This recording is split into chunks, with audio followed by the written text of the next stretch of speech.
All right. Hello again, adventurers, and welcome to another exciting episode of The Legend of the Three Kingdoms. Yes, this is one of my homebrew D&D campaigns set in my weird, messed up homebrew D&D campaign setting, like my brain, and the people below me. Are all remembering the good old days of slappers only. No odd job. Our job was evil. So, announcer moments. Probably the biggest shadow drop I think I've ever seen in my life. Valve made a rather strange announcement today. A long time ago in a galaxy far, far away, Valve was like, you know what? We should get into the hardware business. And they created this thing called the Steam controller that I actually really enjoyed, but everybody else hated. And I beat all of Dark Souls 3, including all the DLC and everything. I beat that on a Steam controller, and it was amazing. It was so good. The aiming was so precise with that little touchpad. It was awesome. So anyway, they discontinued the Steam controller. You can't get it anymore. Well, more on that in a second.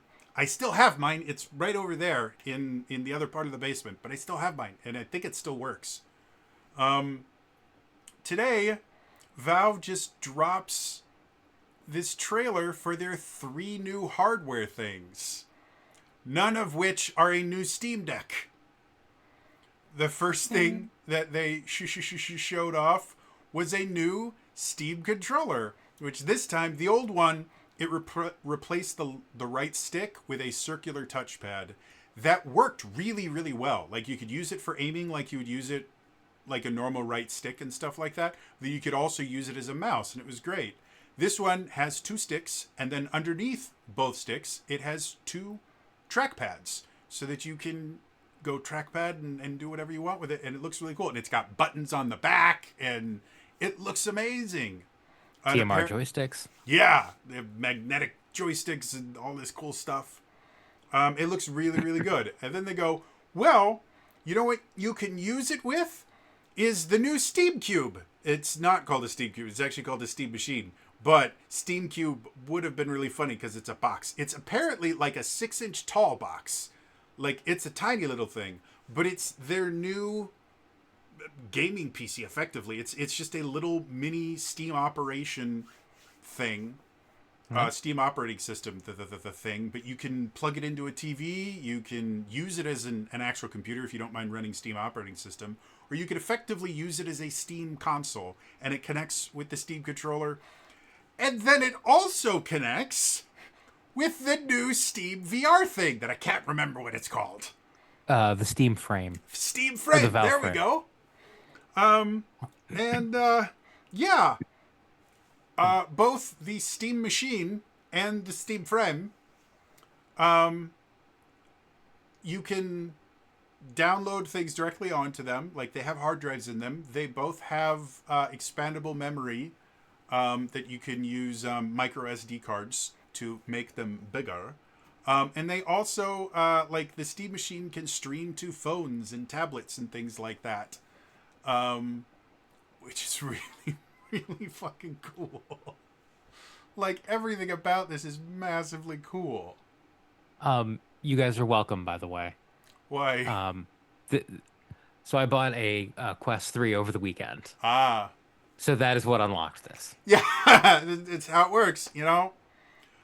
Suffice to say, no pricing as far as I've been able to tell. However, the specs of all the things are apparently out there. I heard something in the neighborhood of like 2 terabytes on the Steam machine for the hard drive. And then a lot of other very nice things. Like, it's supposed to be able to run 4K, 60 frames a second video on most games and stuff like that. Like, it's a powerful little 6-inch box. And yeah, so that's a thing that I am extremely excited about. I won't be able to afford it, but It'd be nice, like if the Steam machine itself could come in like I've seen people putting out prices like between the like $400 and $500 range. If it could get into that range, I might be able, like, as long as it comes out while my credit card still has 0% APR on it, I might be able to deal with that. But if it's anything like if it's in the thousands of dollars, it'd be like, I'll get a new PC for that. Yep. But Well, the Valve has the benefit of they have the storefront. yeah, So they can, sell it at cost or potentially slight loss, but still make everything up on the game sales. So fingers crossed. anyway, I thought that was amazingly cool. In in tabletop news, I believe, I don't know if it's I don't think it's been actually announced, but it has showed up on Reddit and things like that. So take this with a grain of salt. This may or may not be official or things, but a while ago, there was a book of short stories, all kind of tailored around Vox Machina, that came out, and I think it came out around the same time that the Legend of Vox Machina came out, if I remember correctly, or somewhere around that. Apparently, it has been leaked that there is going to be a short story collection, somehow tangentially related to the Mighty Nine. That seems, And by leaked, we mean it is on Penguin Random House's website. yes. But Critical Role has not officially said anything about it, so I'm still going to be very, very vague about the things until I hear something official from them. Because again, I have a degree in marketing. I know how much not fun it is for you to come up with this really brilliant marketing plan and then somebody to just ruin your reveal. But Critters already did it on Reddit. yeah, that's how it works. You got to be careful with those critters. But again, I shall not be specific, but I can neither confirm nor deny there is a name associated with that book that makes me very excited. So, yeah, I may or may not have a tangential relationship with one of the authors featured in there. Don't know who it could be, but hopefully we'll get like an official announcement of it, along with when it's coming out. But yeah, from everything that I've heard, Well, according to the website, we know when it's coming out. well, again, official announcement. But according to what I've heard, the first collection of short stories was really, really fun. So I'm hoping that this will be equally fun and equally as well received. So yeah, that's super, super cool. The Twilight Sword backer kit is now, I think, only 8 days away. If you're unfamiliar, Twilight Sword is Breath of the Wild TTRPG, but it's not. But it is, but it's not. Yeah, that's going to be coming to BackerKit very, very, very soon here. If you go and follow their launch party, you can get a preview document that kind of shows off some of the stuff in there. It looks amazing. I want it. I want 7 of it. It looks so, so cool. The Sword World 2.5 English translation has also started their countdown. I believe theirs is going to be beginning of 2026, 2016. Yeah. They're going to start 10 years ago. No, I believe they're going to be beginning of 2026. I promise you we didn't break time travel because we wouldn't stick with this shit. Yeah.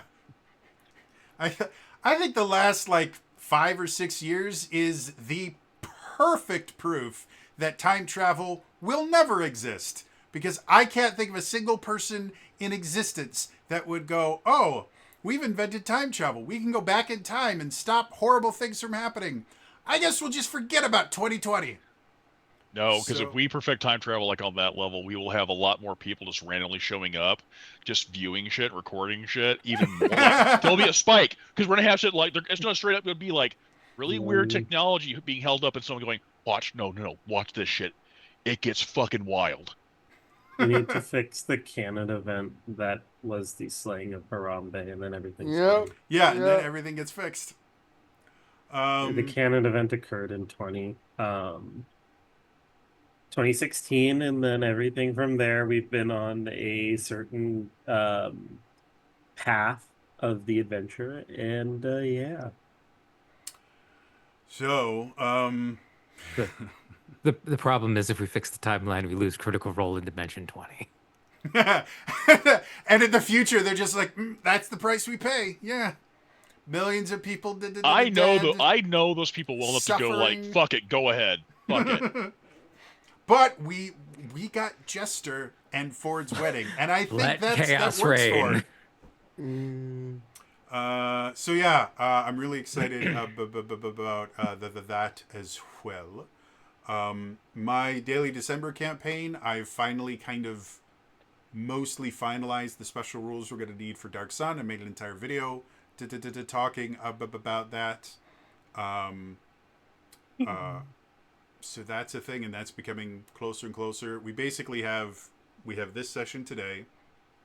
We've got 2 more sessions in the month of November, and then we have my December Draw Steel campaign. And I've been brushing up on Draw Steel and learning everything. I had completely forgotten Draw Steel uses 2d10 for their accuracy checks and for all their tests and things like that, as opposed to 1d20. And that massively changes like the probability of rolling things. So, yeah, I found that interesting. And it may slightly change some of the things I did for defiling magic, but yeah. So that's the thing. Are there other TTRPG things going on right now that I can't think of? Oh. Have you picked up your copy of The Hearth Witch's Guide to Magic and Murder, Book 1 of the Hemlock Saga, written by USA Today best-selling author Kiri Callaghan? Yeah, we like Kiri. She's super, super cool. If we sell enough books, there's no guarantee, but Kiri may or may not be able to enter into a Warlock pact with you, and she becomes your patron. Yeah, and I mean, that would be, like, if you thought, like, Trickster, domain clerics were nonsense, wait until you get Fey Pack Kiri. Like, whole new level of nonsense right there. So yeah, I believe Kiri is still doing amazing, wonderful things right now all over the West Coast. So yeah, I believe she's going to be in Burbank sometime over the weekend. I think is what she said on one of her internet thingies. Mysterious land of Burbank, USA. Yes, mysterious land of Burbank. It's not that mysterious. It was the setting of the Dispatch one-shot, and I thought it was so good. Seriously, if you did watch Critical Role's Dispatch one-shot, like, stop watching this and go watch it. You can watch this when I upload it. Like, it's that good. It's not that mysterious of a place. What else? There's something else that happened recently that I can't remember because my brain is hurting. I don't know. Age of Imprisonment is out. The new Hyrule Warriors game. It is massively fun. And it is canon to Breath of the Wild / Tears of the Kingdom.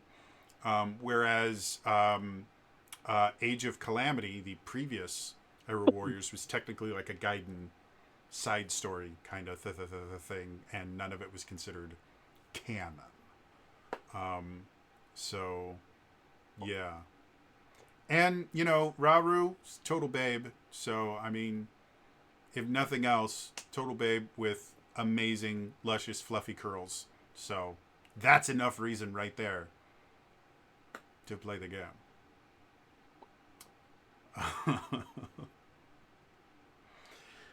This show just gets weirder and weirder, folks. Any other big things happening recently in the TTRPG world? Cool. Dropout keeps doing cool shit. What? Dropout keeps doing cool shit. Another live plays up tonight.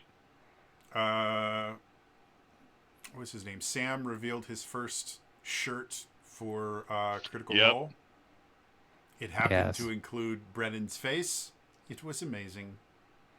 I did find it interesting that Brennan reacting to this shirt so different from every time Matt saw his face on there, or anyone in the cast saw their face on his shirt. Like, Matt would just sit there and go, oh, cringe, cringe, cringe, cringe, cringe. Brennan starts laughing. He goes, oh, is that from Tide Pod 2? Yeah, Like, he instantly goes, oh, I remember that. That was in Deep Lockdown. He knew and Sam didn't. Yeah. Like, I don't know. It was just like from the internet. The fun story, I'll let you in on something because I have the beacon, so I have cooldown. They talk about it more in the cooldown. There's a Discord, and Sam, shit that he is, may have tapped the critters to go, get me pics of Brennan Lee Mulligan. So that makes sense. And they did some overlays. They've done some deep cuts elsewhere. Well, I mean, and he's coming for Brennan.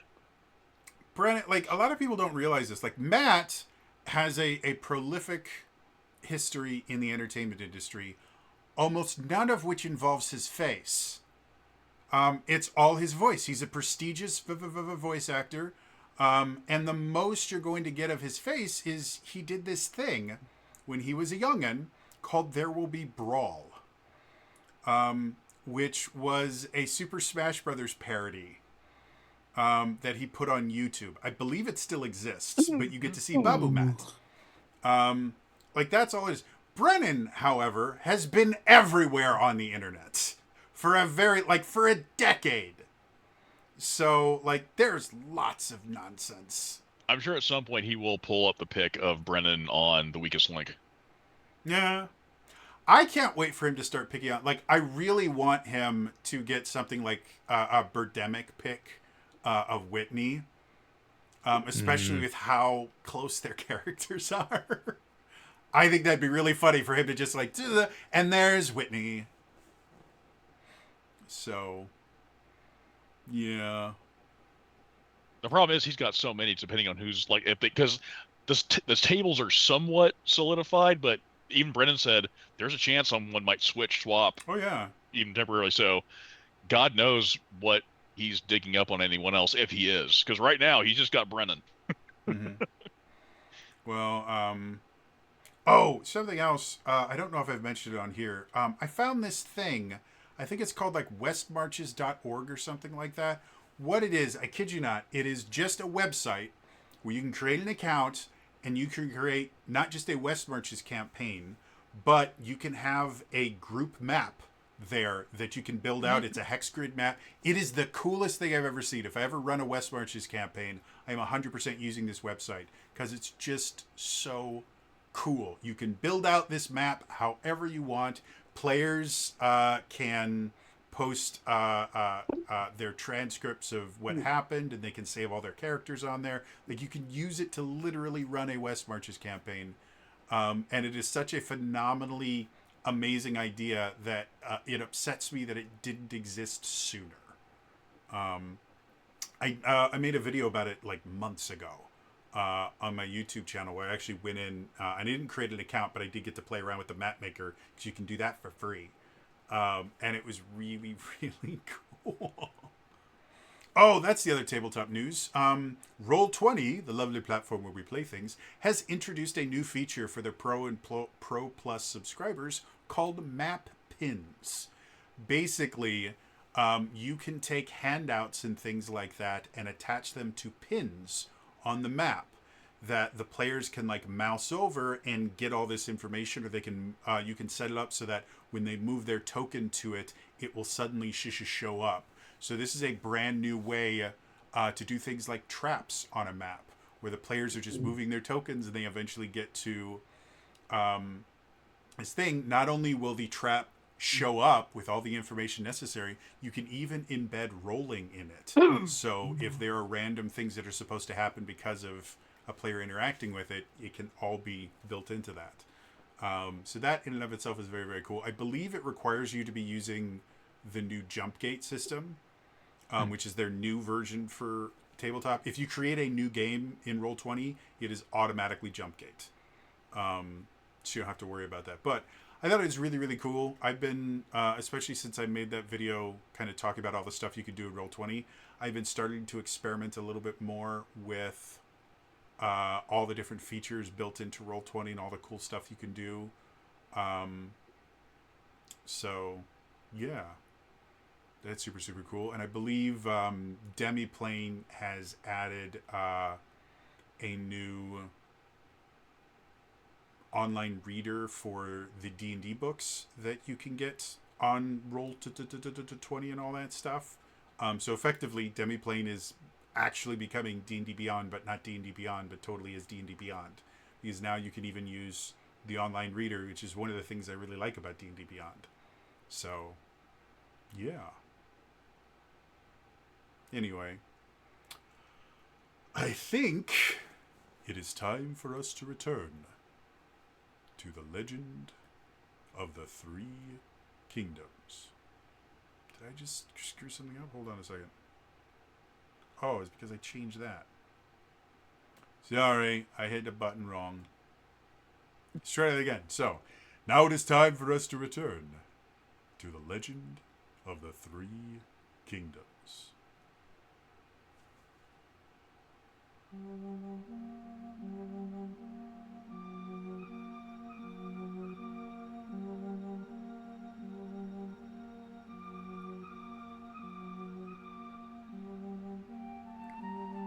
The party has triumphed.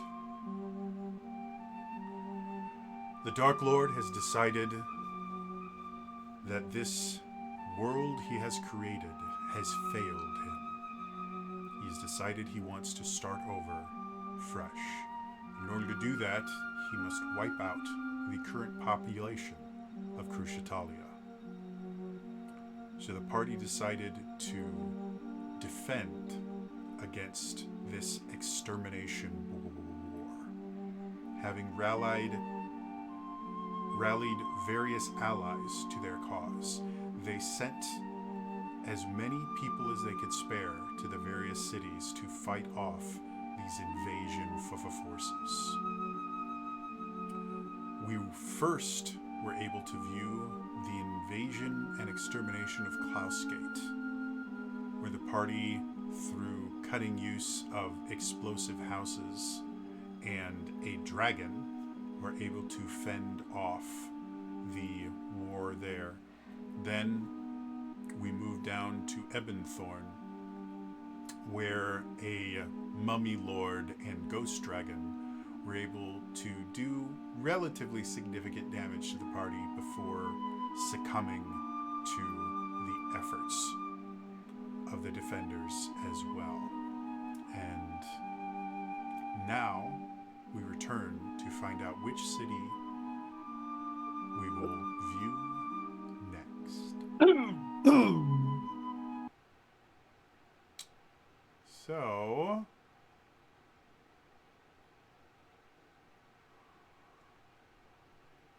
the last time we played, again, you guys protected Ebenthorn. It was a little bit dicier than the protection of Klausgate. It's still very, very cool and interesting.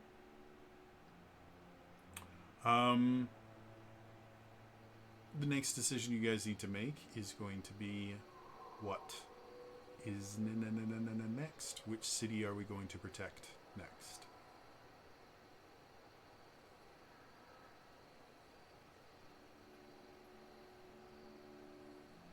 Well, I think there was discussion of doing Middenwell, since that's, I think, the one remaining city where none of us are. Yeah. Okay. So, Middenwell, where you have the War Mage and Conjurer vampires. Red, Balthazar, the Divination Wizard, and Alex. And you will be defending against a Demi-Lich, a Blob of Annihilation, and then the troops are Flame Skulls, Deathlocks, Phantom Warriors, and Zombie Swarms. So, with Middenwell being the city where the meeting was held, you guys actually have like the full week to do any prep work that you want because you are already there. So I guess the first thing we need to do is divvy up who is going to control who. So, who wants to control the vampires?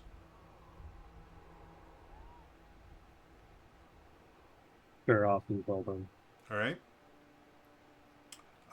And then red. I'm trying to remember who red is.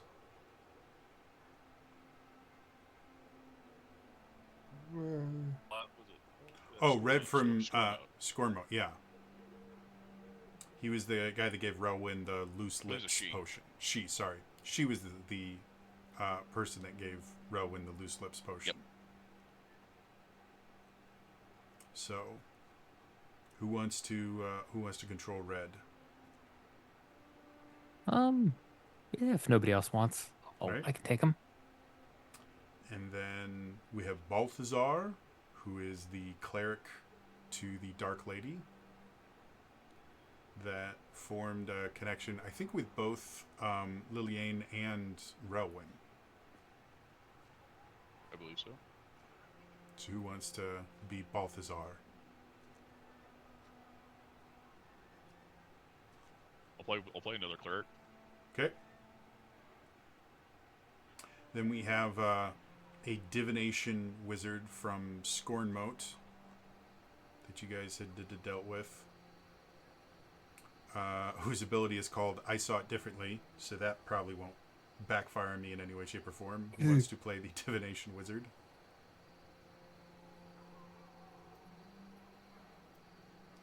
Maybe since red is kind of a simplistic character because her ability is I know a guy.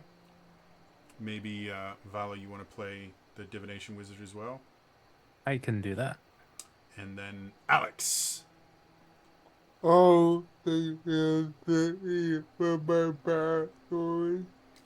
figured. and what is the ability It's again? called Sneak Attack Assault. Because Uh, he's a rogue, so he doesn't just sneak attack, he does a sneak attack assault. Ooh. However you envision that working. So, that being said, again, Middenwell, the kind of trade center of Crucitalia, and the last time you guys were here, you had already kind of seen Middenwell effectively being rebooted.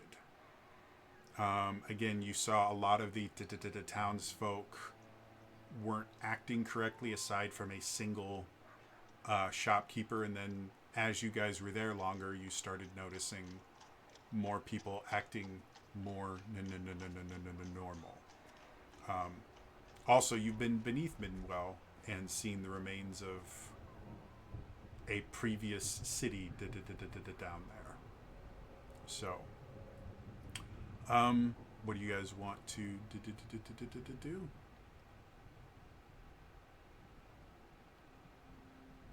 As far as like prep work and defensifying. What vampire lords are these again? The vampire lords that you have are Mage and Conjuration Wizard. yes, the war magic and then conjuration. So I have to see. Did I actually? Planar. Yeah. So the conjuration one has a planar elemental ally, is what they can do, and then the war magic is counterspell to power surge. So if you're unfamiliar with the war magic school of magic, basically their thing is they use counterspells and dispelling to kind of steal magic away from other mages, and then use that to either empower their spells or empower their defenses. And so that's what the counterspell to power surge is. Does that make sense? Yeah. And then obviously planar elemental ally should be relatively self-explanatory.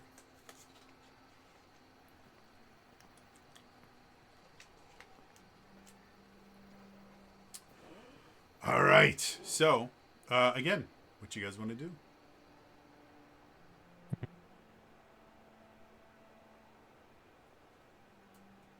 Well, the wizard would probably, I'm imagining them as an older, bearded person.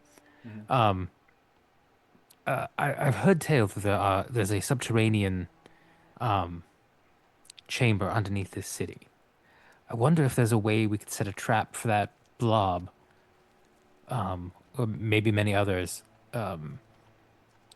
to have them like fall down into the underneath. May not stop them, but could thin out the numbers and give us a little bit more time to be able to focus on some of the other threats. As you're kind of having this conversation, someone from the town kind of wanders over and goes, "Oh yeah, that sounds like a pretty good idea there. You know, I've been thinking, the last time that we had some major things happening in this town, don't you know? I was pretty instrumental to making sure that everything went off without a hitch. You know, me and these like hero folks, like we're like that. Like we are always like the best of friends, and like we finish each other's sentences. So more likely than not, I would probably be the person that you should totally be including in any and all of the planning." Oh, well then, excellent. Where do you think the best place to lay this type of a trap would be? That's a great question. Unfortunately, that's not my realm of expertise, so you'll probably have to figure that one out on your own. I see. But anything else, like I am the guy. Like I was the guy that when they needed something, they came to me and they said, "Hey, you know what? We're going to be needing some things." And then I said, I can get lots of the things for you because I run, a very good establishment. And we are also, having our extermination war sale. So it is 17% off of most of the things that I don't sell a lot of. So, I mean, it's a great time to like pick up like fish hooks. I don't sell a lot of those because the water there will kind of kill you. So people don't buy them. Now you can get them for 17% off. And I think that's like a great deal. You can never have too many fish hooks. There's lots of things you could do other than like hooking fishes with the fish hooks. And like soap, it's impressive how little soap I sell. So that is, I'm just to kind of encourage people to use it. I'm putting that at like 18.5% off. Like that's me just giving back to the community, don't you know? I wasn't going to say anything, but that does explain the smell. I'm a very clean person. I mean, I don't look like it right now because I've been working very hard to kind of save the world because that's what I do. But, there's a lot of things that you have to do in order, and I guess people just kind of forget, the first thing that you forget is to take care of yourself. And so The wizard will turn to Red and go, "Do you know this guy?" And Red will just be like, "No, actually, I don't." People run in like the difference of circles. Like maybe your circle is like a little smaller than my circle because I don't think I know you either. So it's probably like you have the friends and I have the friends, and they're both kind of friends, but maybe not friends with each other. No. Is it my wife calling? I think that's my wife. I just like I said, 17% off on all the things that I don't sell much, except for the soap, which is 18.5% off, which is a very good deal. All right?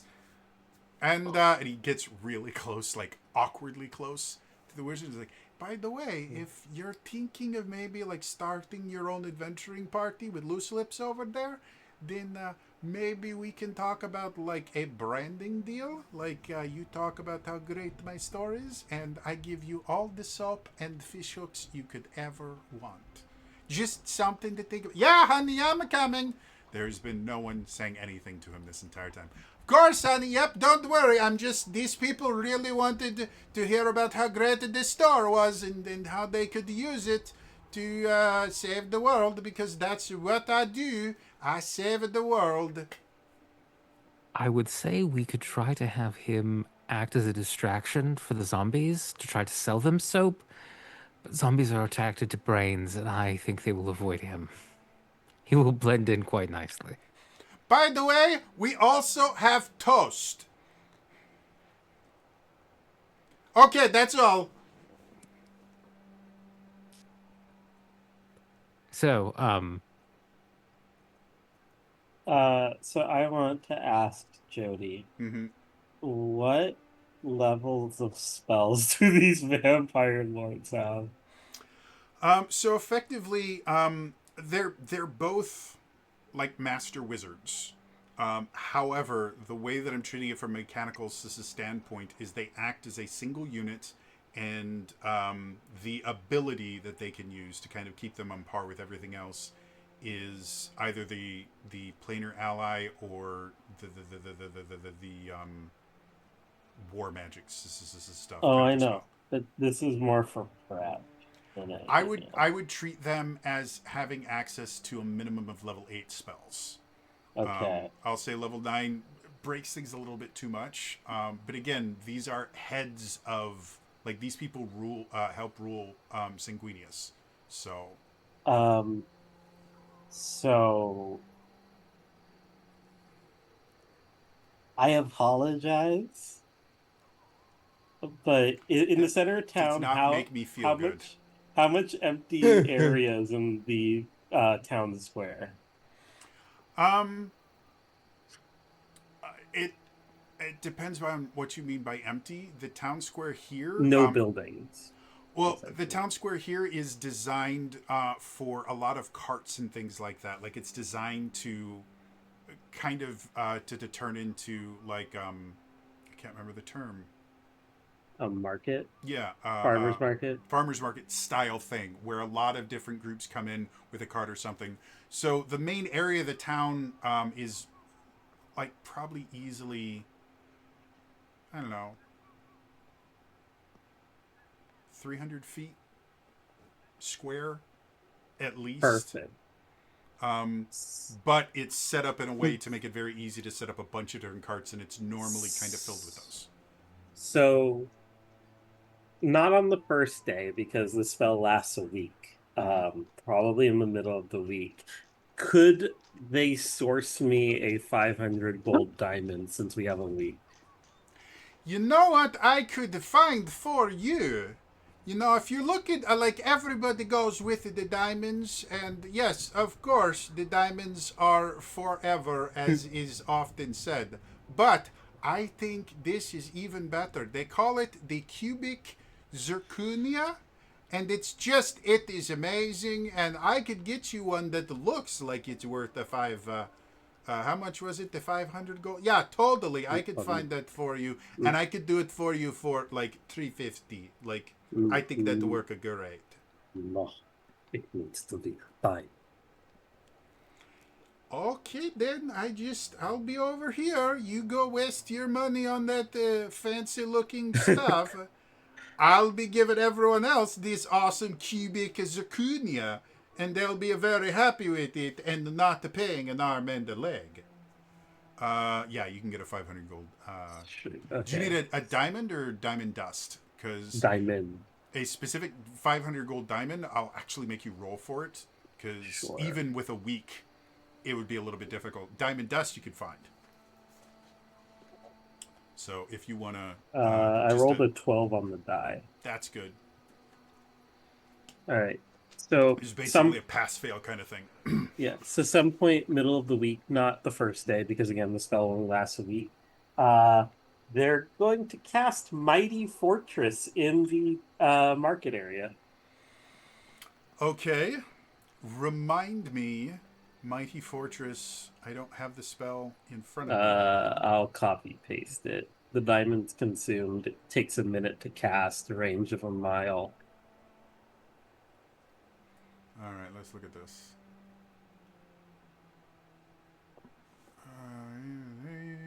20 feet inside. 4 turrets.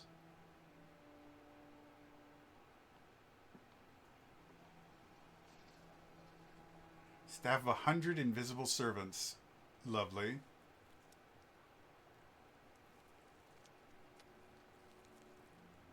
It's a conjuration spell. Okay. So, yeah, you have a fortress in the middle of town. Is there particular use for it that you want, or is it going to just be there to kind of protect the populace while all hell is breaking loose? It'll be there to protect the populace, and kind of like how the cart was a safe zone for the first time we did this. Mm-hmm. Day of, the combatants, he'll want them around, and he'll cast a more magnificent mansion, and all the combatants will have access to the magnificent mansion Mm-hmm. in the Okay. heart of the fortress. Interesting. All right. So this is purely a defensive thing. Cool. I'm good with that. So yeah, in this fortress, there is a door that normally, when opened, leads to a storage cupboard. But once Magnificent Mansion is cast on it, anytime you open it, if you are designated as a person that is allowed in, it will open up into this magical fortress or magical mansion, full of what's on the menu? Blood wine. Blood wine. Of nothing but blood wine. Mm. All of the non-vampiric people going in there going, is there a salad? Like, could you Blood can I have sausage. What's that? It's like blood sausage, blood wine, blood patty, Blood soup. just blood. People are going, there's just a little bit too much iron in this diet for me. Is there do you have bread? Like, you vampires eat bread, don't you? Yes, we have the blood bread. It is lovely and red. Everything is red.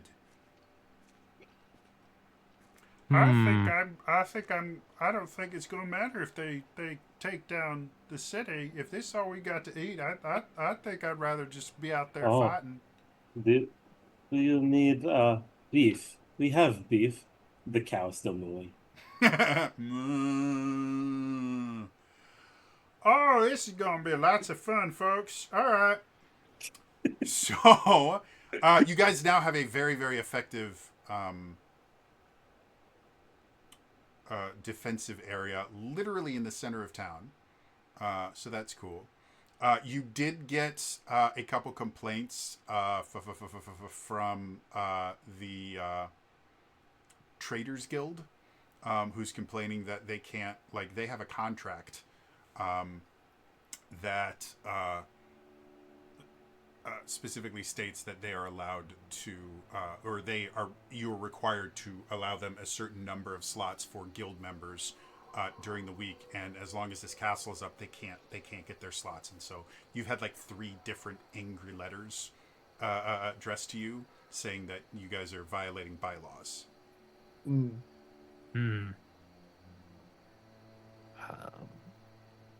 Hey, TJ Artie, it's nice to see you, dude.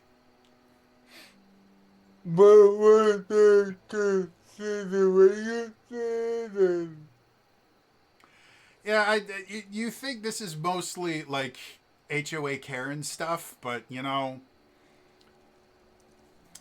what other defenses? You guys got a week. What else do you guys want to do to kind of prep for this? Other question: what level spellcaster do you say Balthasar is? Balthasar, There's a cleric. Again, I'm gonna cap him at 8 because 9 gets a little bit too crazy. Alright. But yeah, you can treat him as a level 8. I would even go as far as a death cleric. Does that mean he casts level 7 spells? No. He can cast up to level 8 magic. So I think that's level 14, 15, somewhere around there. But you have access up to level 8 spells. Okay, that's my next question. Okay, so then I'm sure he can get his hands on a holy symbol worth 5 gold. Oh, well, Yeah. let me tell you about what we've got as far as the Holy of Symbols. So we have the deluxe model, which this one, I know you were only I would looking argue one he already for. has. Yeah, oh yeah, 100% does. It doesn't mean that I'm not going to bring in my favorite accent ever. He just What I- holds it up. He just holds it up. Oh, that is just adorable. And if that's if you think that that is what you want to do to represent your deity, I mean, I guess Thaumaturgy. Thank you for your help. No problem. Like I have all of them. Like we have everything from like we have Tremor, little tremor, like tremor, tremor, tremor, tremor, tremor, you know, I tremor. think that's my wife. I just yes, honey. No, he wanted to hear about all of the different all the holy symbols. Like I was gonna show him like the tchotchke earrings because I thought like of course like who wouldn't want to cast spells with their Tremor, ears? tremor, tremor, tremor, tremor. Coming, honey. So, guess that means it's my turn for fuckery. That means he'll have time. I think he'll probably save it for like the day before. That way, there's like not much shenanigans for Dark Lord spy scouting. So probably the day before he will cast Temple of the Gods. I'm loving that you guys are bringing up all of these amazing, wonderful spells. Now this is a lot of text. that Do I you have. want No, me I'm to gonna put look in it up. chat? Okay. It's a temple. Now of I'm the sure we have a gods. demi-lich, so they might be able to smack this down. But Okay. It only takes an hour to cast, so I mean, temple must fit within unoccupied up to 120 feet. I'm going it to lasts for say 24 hours. with the fortress already there, you're gonna have a hard time finding a spot where you could also fit a temple, since they both are 120 feet per side. That's Middenwell. It's a big place. Well, I said 300, so I guess you could kind of put them in corners. So yeah, because I used the number 300, I guess it works. The temple opposes types of creatures you choose. So my question to you, real quick, Rowan, Vala, Liliane, Argenta, everybody take an inspiration from DJ Artie. Huzzah! DJ Okay. Artie, one of the earliest viewers that I had on back when I used to do streams with TJ. So I think he may have been watching for almost a decade now, or maybe over a decade. So congratulations. I'm sorry, is this Bardic Inspiration or Heroic Inspiration? Heroic inspiration. Excellent. Yes. Thank you. So,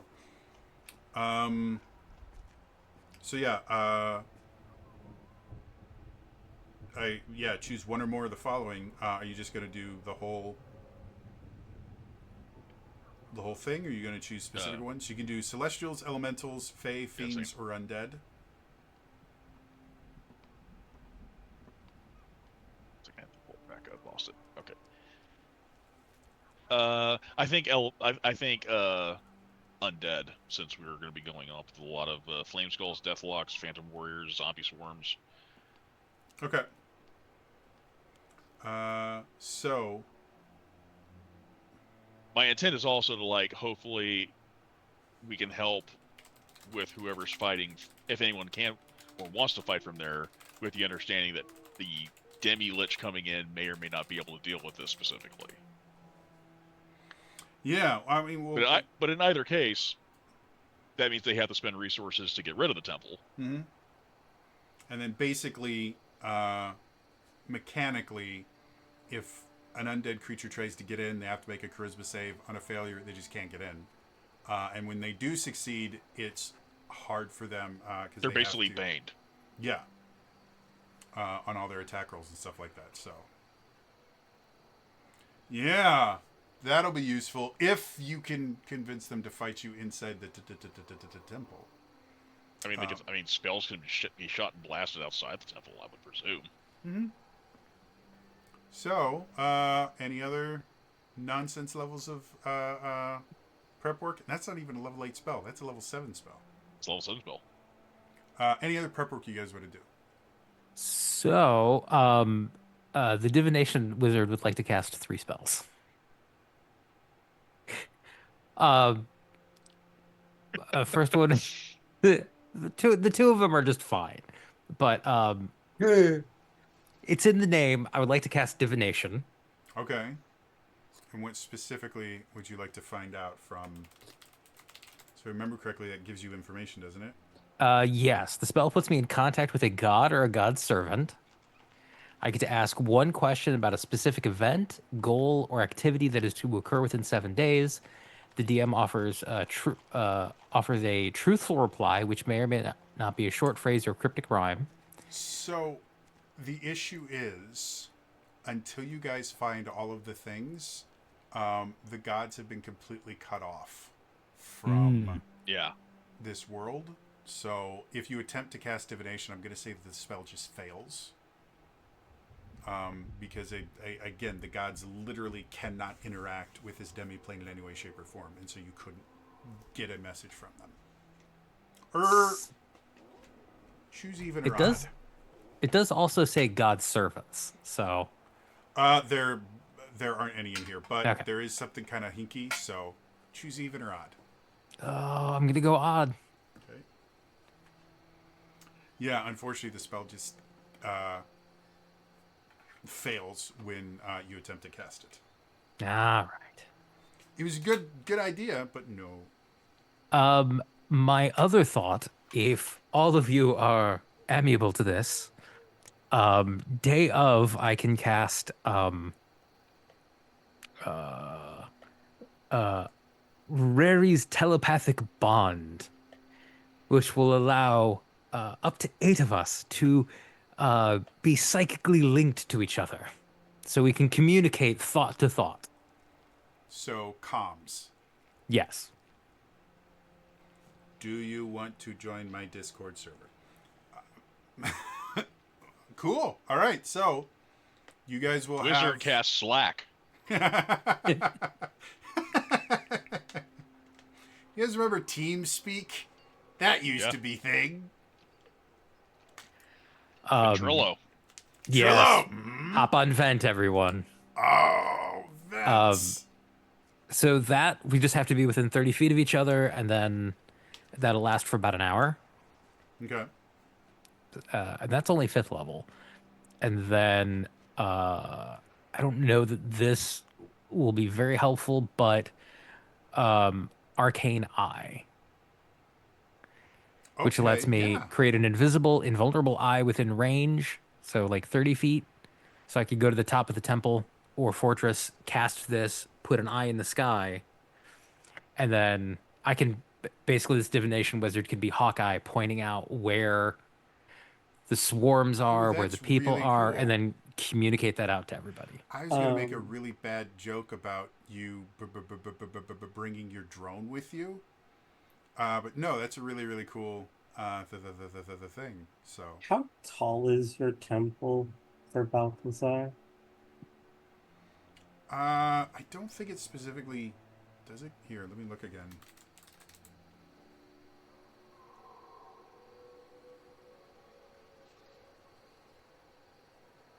It doesn't actually limit a.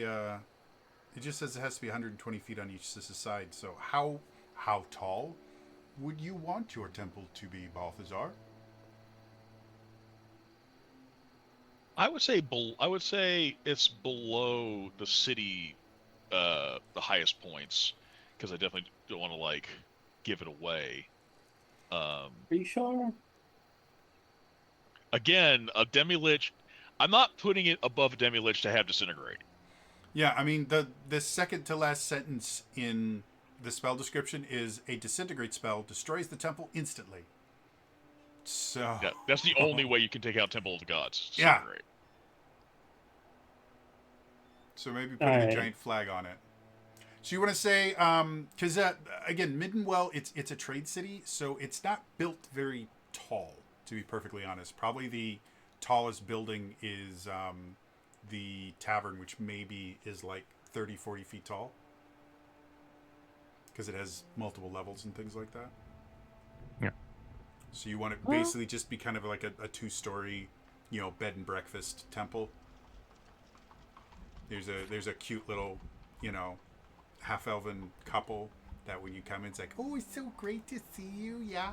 So we have breakfast at 8 a.m. and we do expect you to be there. So, it's part of the experience. And, we have bathrooms at either end. Yes, you do need to share, but, we're all going to become family over the weekend anyways. So, bed and breakfasts terrify me, by the way. So yeah, we're thinking roughly about like a 2.5 story building. Does that answer your question?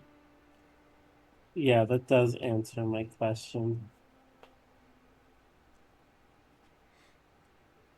Any other prep work you guys want to do? That does. Now, I know I could do if casting time takes 24 hours, so I could do that earlier in the week. I could choose a different designation of the city, if you'll allow it, and I could cast Hallow. That's a 5th level spell. For like somewhere in the city, or Yeah. That way, I don't want to necessarily put all my eggs in one basket. Although it could still, that would actually no. I take that back. I'll do like a basket in a basket type situation if that's allowed, because even if you destroy the temple, the hallowed spell would still take effect.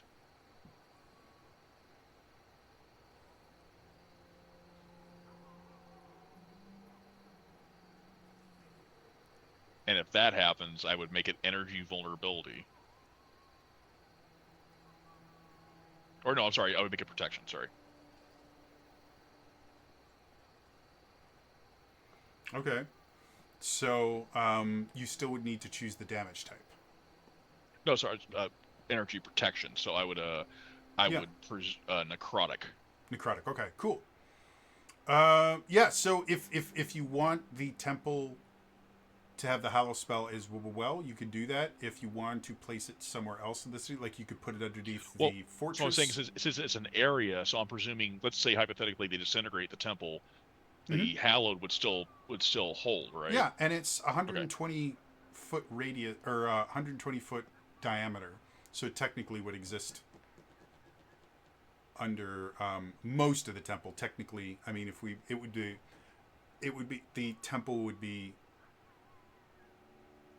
I'm trying to think of the wording. One of them would be circumscribed, and I can't remember how to use that term effectively, but basically you'd have a square with a circle in the middle. So the majority of the temple, except for the corners, would be covered under the hallowed spell. Okay. Geometry. All right, so sure, I'm gonna say that is the last spell that you guys can cast, because you guys have gotten great use out of spells. You give us a week. You give us a week. We start going A-team on your ass. Yeah. All right. Any non-spells you guys want to do for prep work? I keep telling you guys, if you you could take these fish hooks and you could line them up on the ground, and then as the bad guys come in, they step on it. Oh no, it is so painful. I have the fish hook in my foot. Oh, woe is me for the very affordable priced fish hook. Have you seen many zombies before? The fish hooks will not slow them down. They do not feel pain. Just hunger, an insatiable hunger for flesh. I mean, have you seen my wife before she has her... Coming! No, we weren't talking about you. No, they just, they wanted more pierogies. Yep. Oh, I didn't know that we were out of the pierogies, okay? I was just Wait, you have... to make... Oh, you're out of them. Never mind. I've not had a good pierogi in quite some time. No, you want pierogi? I find... I mean, can't you use, something else to make them? Maybe we make them with something... Because they wanted the pierogi. No, I'm not trying to tell you how to be the cook. No, I know that you have been cooking all the food for 20 years. I get that. You're a very fun... you probably don't want the pierogies. They're like, I love my wife. She's the, no, I'm telling you what amazing the pierogies are. No, you don't want the pierogies. Trust me on this. It's bad for you. It gives you the indigent. Yeah, they said that. Oh, they're so sad that there's no the pierogies. Yep. Okay, honey. Yep, you go back there and then you do whatever it is you do. I'll be over here making the cells, cause that's what I do.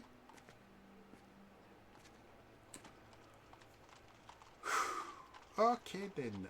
You sure you don't need I've been keeping this on the down the low because I don't want ever. As soon as they hear about this amazing cell, they're going to come rushing, and then there's going to be nothing that can stop them. So I'm going to give you guys the down low on the first. You're going to know about this before anyone else, and you see him like reach into like a back pocket, and he pulls out this tiny little glass dog. I have got about 12 of these. In very, like everyone is a different animal. Like we have a dog, and we have the monkey, and then we have a dragon. Like it's amazing. And like you use this, and then you like pull it out in the middle of battle, and all even the zombies they're gonna stop. Oh, isn't that the most cutest thing that I've ever seen? I need to get to me one of those right now. Wait, one of the war vampire, just because he hasn't cast any spells. He just, wait, you can source things, correct? Of course, I can source the everything. How much baking soda, lye, and soap can you source? I mean, we've got a lot of this soap. As far as like lying, like I mean, I could lie right now. I can like you No, Oh, you mean lye. LY? That Yes. kind. Oh yes. Let me see what I have in the back, and then you need the baking soda. You going to be making like the cookies for the. That's what you Yes. need. Okay, let me talk with my wife. She makes most of the cooking for. I'll be, honey. How much of the baking soda do we have? And he kind of goes away for a little bit. He comes back. He's like, "Well, you are in the luck. I have so much of the soap that you would not believe it, and I just found out. Apparently, the lye, like that's what you use to make the soap, and so we actually have about let's carry the and then we have about 7 pounds of the powdered lye that you can use to do some amazing things. And then, the baking soda, I am just floored that we have exactly what you need. I mean, we don't have it right now, but I can get you, like, how much baking soda are you looking for? As much as possible. Okay, that's great, but like having an actual number to kind of go off of makes things slightly easier for me. So How much money or gems would this vampire have? technically he was a thing here, so he doesn't really have any Okay. money, but he's a vampire lord. He can find ways to get money. How much could you reasonably source before the battle? Well, I mean that's a fantastic question. I could probably get honey. Yes, how much of the baking soda? I right now I could give you 2.5 cups. And as this conversation is going on, Red kind of comes up behind you and goes, "How much do you need?" We're facing a blob of annihilation, an acidic creature. I want to make a basic bomb.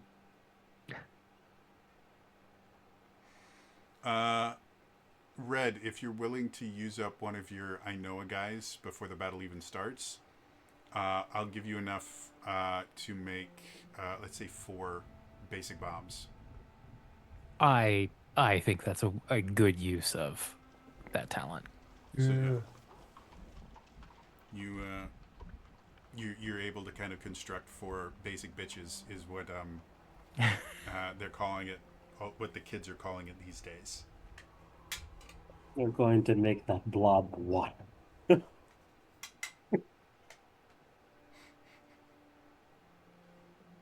Any other prep work you guys want to do? Yeah. I can try selling you more nonsense. I got shit tons of it.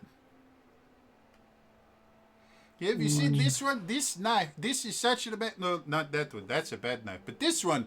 Look at this. It comes in its own like multicolored. Like you can get the sheet for it. Like you can get it in red. You can get it in like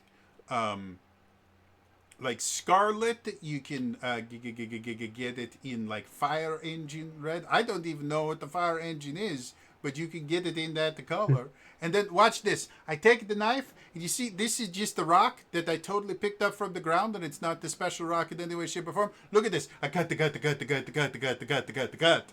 And that normally you do that to a knife, and it ruined the blade. But watch this. I take this tomato, and I go shook. Look at that. The tomato, it all cut up. Isn't that amazing? I have like 4 of these knives, and you can have all 4 of the knives for like 2.5 silver a piece, because it's on sale.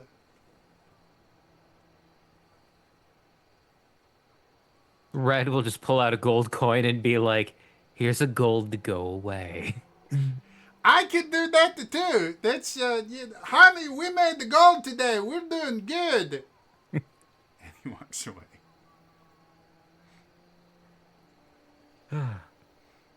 Mr. Tudbolt, how we miss you. I still like the idea of trying to get him to distract the zombies. Can you please, if we buy these from you, can you sell them to the zombies? All right, so it would give a whole new meaning to cannibal sandwiches. by the way, I know people that eat those. No. Are you not familiar with the cannibal sandwich? I am not familiar with the cannibal sandwich. It's a Wisconsin thing. Uh-huh. It's Yeah. it's raw ground beef, Yeah. sometimes with onions, Seasoned. and sometimes with bread. But it's not always. Wisconsin steak tartare. Yeah. Fun fact, the reason that you can eat steak tartare is technically it is cooked by the acidic dressing or whatever they put on Yeah. it. That's Yeah. how they technically cook it. That's not how... Oh. Of course. Hello, DK! And everybody else? You have missed my Mr. Tugbolt impression. No, they didn't.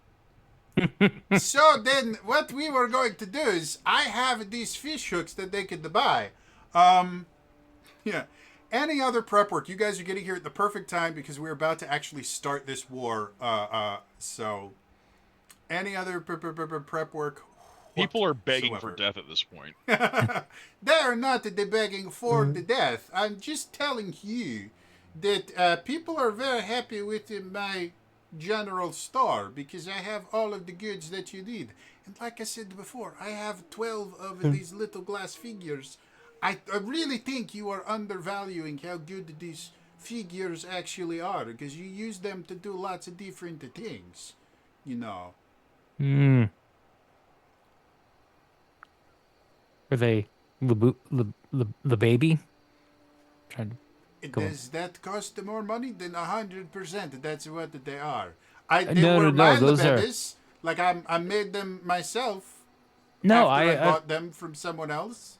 I understand it's tradition to give them away as gifts Yes, on the eve of battle.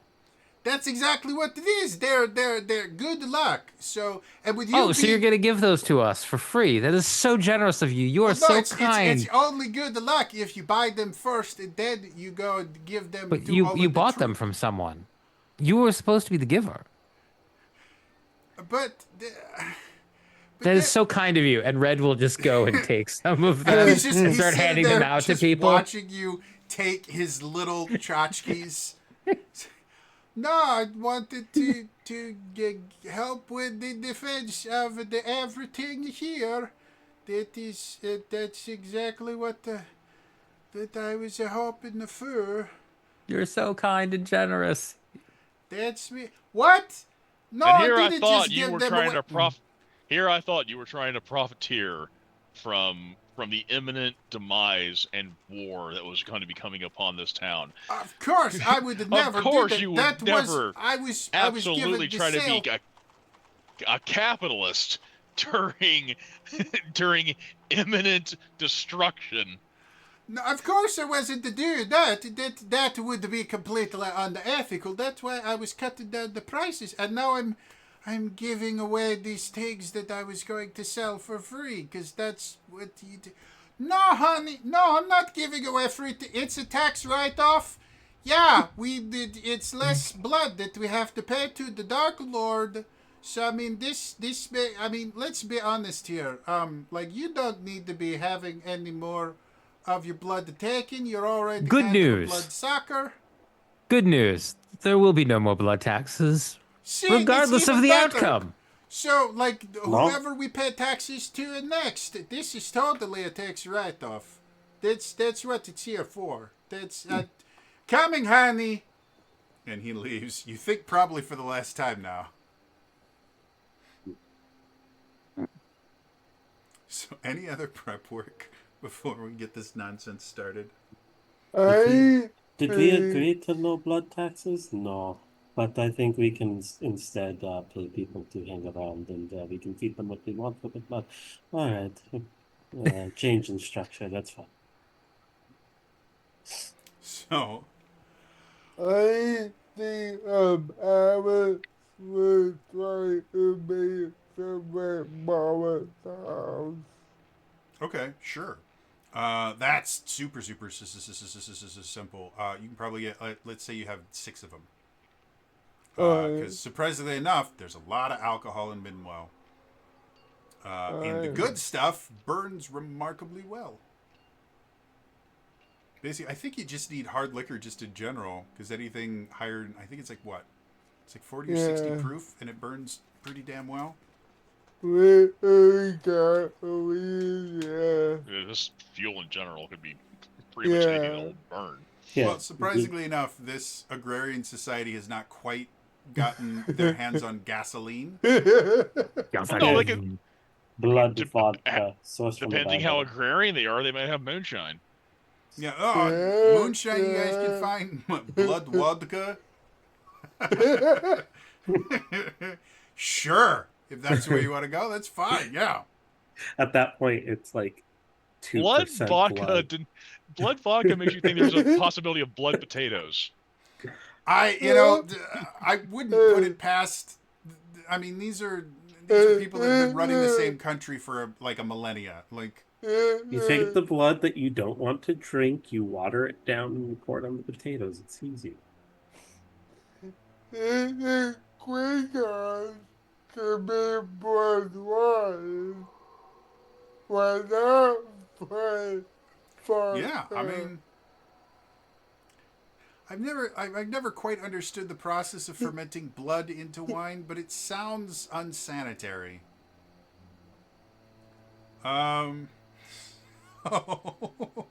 involves a high sugar diet. I mean, mean, could it be any less sanitary than cannibal sandwiches? I mean, I mean, valid points. Klingons can apparently get pretty ripped on it. You pay these people an exorbitant amount of money. You feed them a lot of carbs before you bleed the blood, and there's enough sugar. Yeah. Oh my god. You just create a bunch of diabetic people and then bleed them dry. We're getting banned from Twitch today. You gave me vampire lords that I know are evil. Oh, was that too much detail, Jody? Was that too much detail? Sorry, Why don't you tell us what happens again when you get dunked in the veil in your other campaign? You guys want to hear about goose noodling? I had to learn that in high school. It's a method they use to harvest goose livers for goose liver pate. Yeah. I believe it's banned now. Viking blood wine is made with honey and hibiscus. Really? Yes. Interesting. And I now must have some. That's just mead. It sounds tasty. But with hibiscus. I mean, mead is technically like it's got, like it's a beer, so it's not. I mean, technically it's made beer's from honey. fermented, but Yeah. Made from Yeah, honey. mead's made from honey traditionally. yeah, but it's Bare still bones brewed like basic recipe it's is still brewed like a water beer, and honey. though, right? That I don't you know. just- I only know it's delicious. Oh well. Anyway, unless there is any other prep work you guys would like to do for this this war,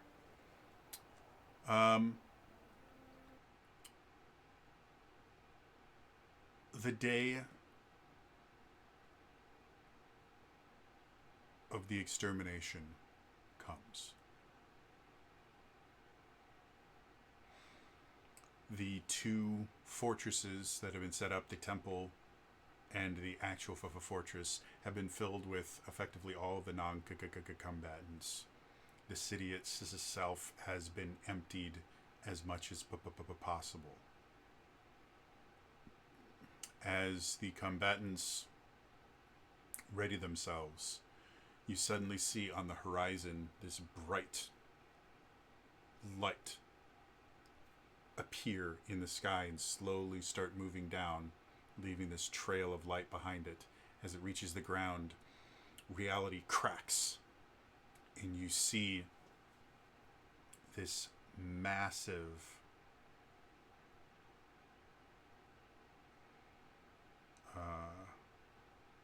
sorry, I have to go to the right one. You see this massive formless jelly-like structure come rolling out. You can see everything that it touches seems to just kind of vanish and disintegrate. You see a few smaller portals open in various places, and you see flame skulls and deathlocks and phantom warriors and zombies start kind of rushing through. And after all of that, through the first portal, you see this very small, jewel-encrusted skull slowly come out. The skull itself seems relatively non-threatening, but in the eye sockets there are two very large gems, and you can see magic radiating from it. Suddenly, you all have to clutch your head as you can hear the words of the Demi-Lich echoing everywhere, from nowhere and everywhere simultaneously. You hear this voice. You have all been chosen to sacrifice yourself for the glory that is the Dark Lord. Those of you that do it willingly will have a glorious and quick death. Those of you that resist shall learn what true agony is. I will now allow 5 minutes for those of you who wish to avoid suffering to come forward.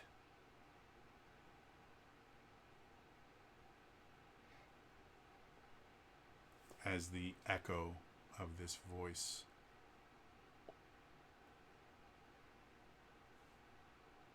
dies out, there's no movement. No one leaves the fortress. No one leaves the temple. After exactly 5 minutes. Fine!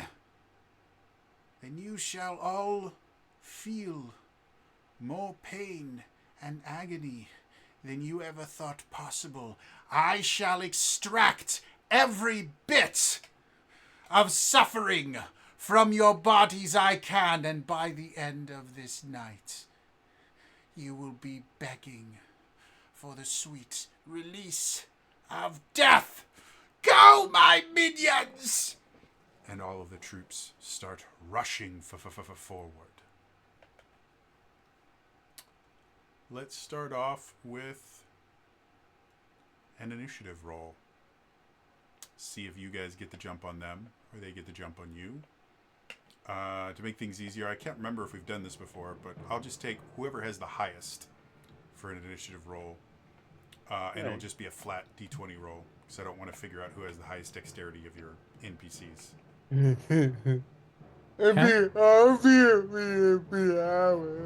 I mean, most definitely. The rogue. Yeah, I'm pretty sure it's not Balthazar. Well, Red got a 19, Okay. and the Wizard got an 18. Okay. Do I roll once for both vampires? Yeah, they act as one unit. Okay. Well, no, it's not me. I rolled a 1. Okay. Balthazar? If we're going off of like a +1, like Roman has, it's 11. Okay. So, you guys are going to go first because I rolled a 16. You guys can see, again, you can see grand total, there are 4 groups of flame skulls that seem to be kind of positioning themselves in various places. There are 2 groups of deathlocks, which are basically undead warlocks. There are 4 groups of phantom warriors, just basically ghostly sword-wielding creatures. And then there are 8 zombie swarms. So, let's start off with who wants to act first?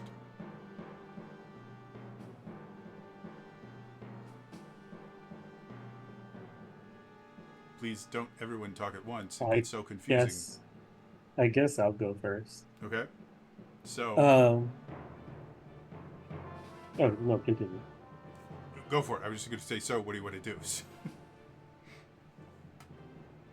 So, essentially, because they're kind of working together, right? I guess he'll be just because they know they're a danger. They're gonna go for the flame skulls Okay. and like preemptively attack. The war wizard will, I mean, he's still a vampire, right?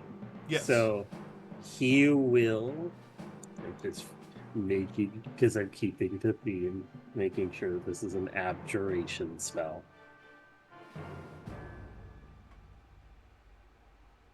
It is.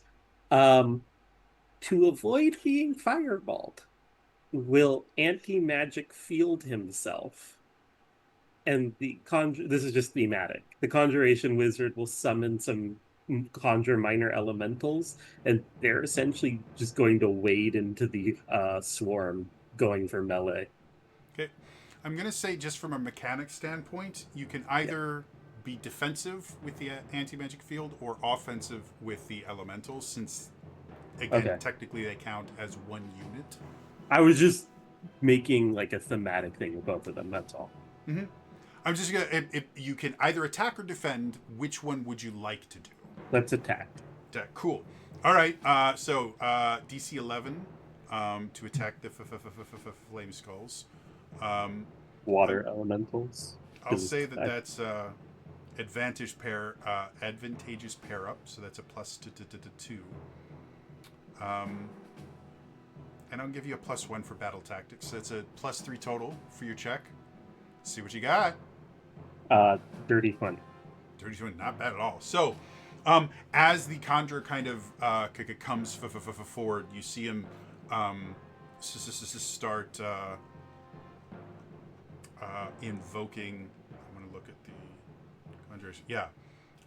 Lord Maxime Donjot comes forward and he starts invoking his conjuration magic, and he kind of sticks his hands out, and suddenly you watch as little bits of water just start kind of like puddles around him start kind of getting up and things like that, and he rushes them forward as this kind of wave of little mini elementals just start attacking the flame skulls. The flame skulls, realizing what's happening slightly too late, start peppering them with fireballs, but enough of them are able to make through, and one group of the flame skulls is taken down.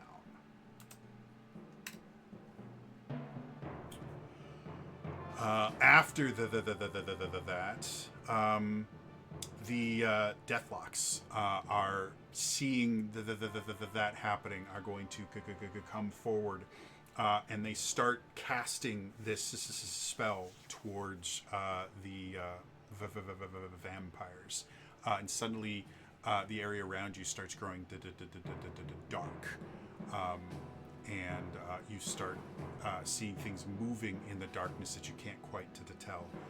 Go and make me a defense roll against this.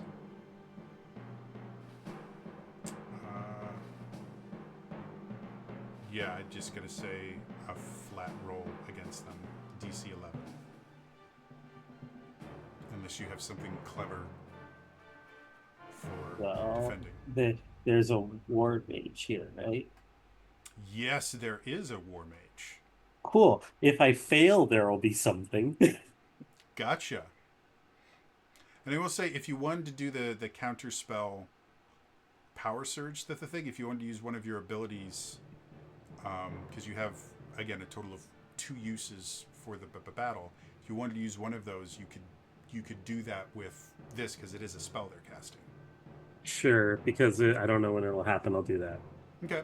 So as the darkness kind of starts growing around you, the master war mage, that is Sergei Laval, starts sees the magic coming, and he brings up his hand, and suddenly you watch as the darkness around you starts to kind of fight and shift, and you watch as he kind of gathers it into his fist, and then he points it. I'm still going to have you technically you're going to make an attack roll instead of defense, and that's going to be +3 for using an ability, and I'll say advantageous pair up to, so a +5 for that. So 15 then. All right. And as he sits there and fires it off, the Deathlocks that had just been conjuring watch as the rods that they were using to try and inflict this darkness on you just kind of shatter, and then you watch as each one of these skeletal warlocks just and now there is only one group of Deathlocks remaining. Who wants to go next?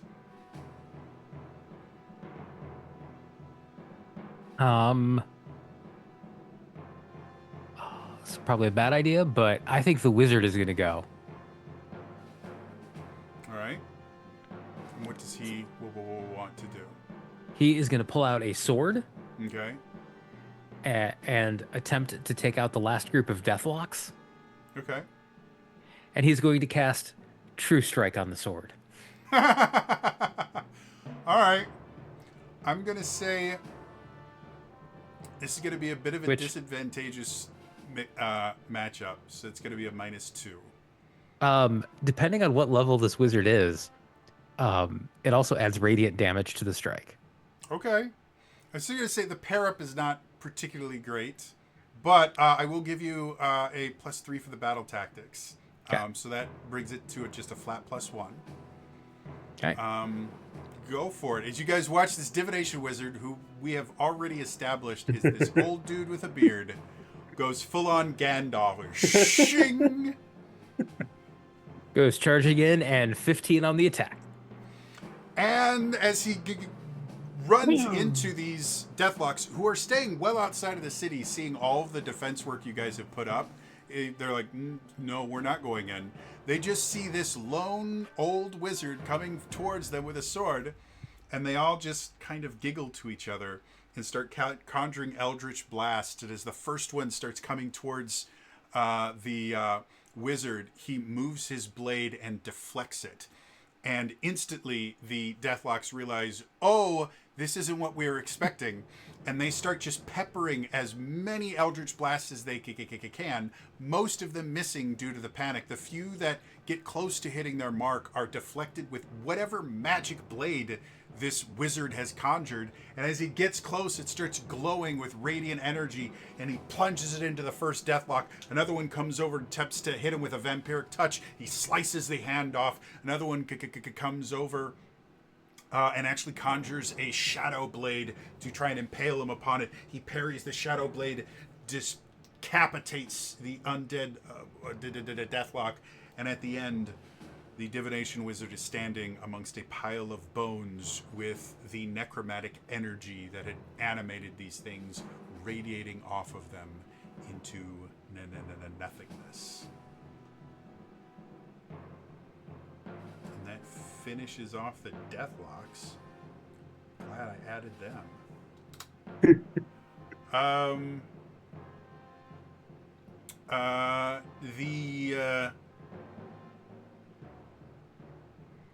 The Demi-Lich, seeing this wizard coming forward,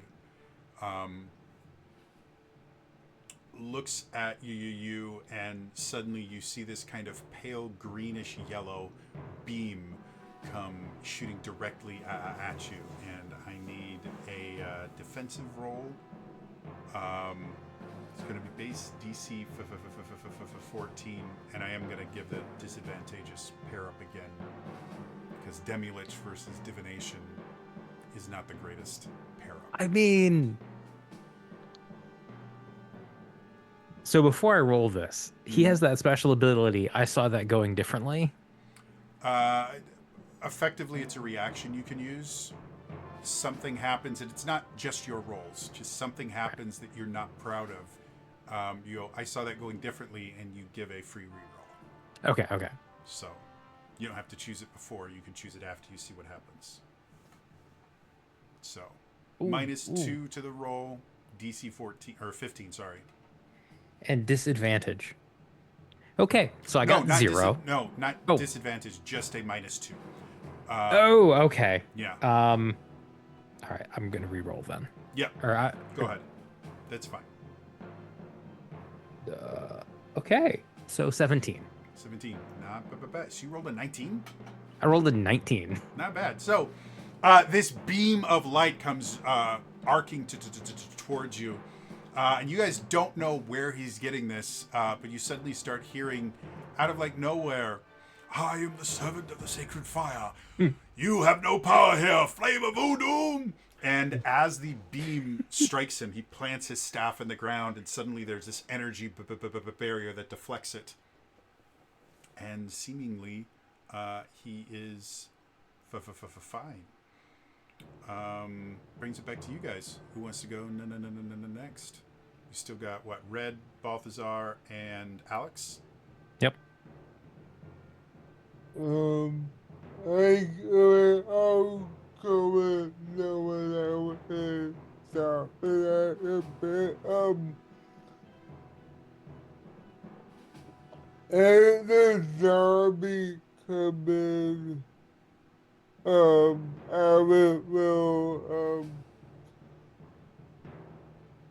use the sound to hey, come over, how you do this? Use it, Mama Town. Okay. Let's do it this way then. Base DC 11. For every 2 above that you get, you will kill another swarm. And so you get a +3 to the ability roll. I'll give you a full +4 for the battle tactics. So that's +7. the I will say for each zombie group you destroy, it will cost you 1 Molotov. I mean, that's what they're there for. Like, no, So what do I we- might need these Molotovs for later. It's the elixir problem. Would you I get? am the one. So is that a total of 24? Yeah. All right, so I have to count now. So 11 is 1, 13 is 2, 15 is 3, 17 is 4, 19 is 5, 21 is 6, 23 is 7. So,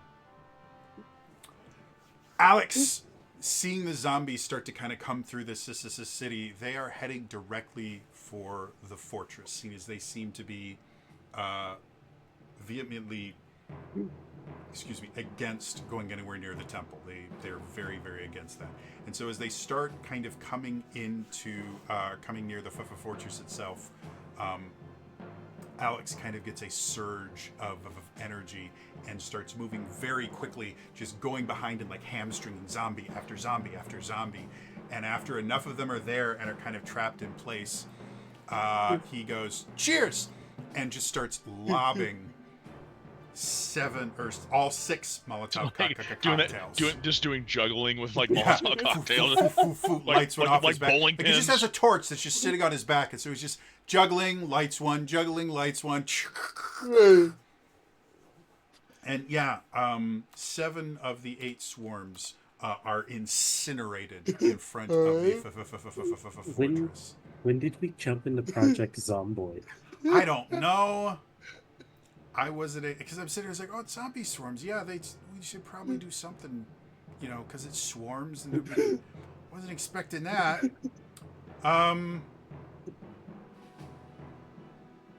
The blob of annihilation is going to, or no.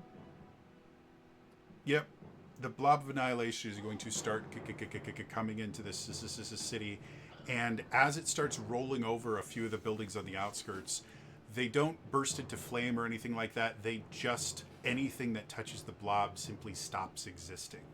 And as it's getting closer and closer, I am going to roll a die.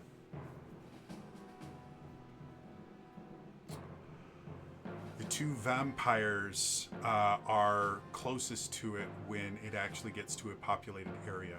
I need a defensive roll from them. DC 11. Because it's a big dude. DC 11? Yes.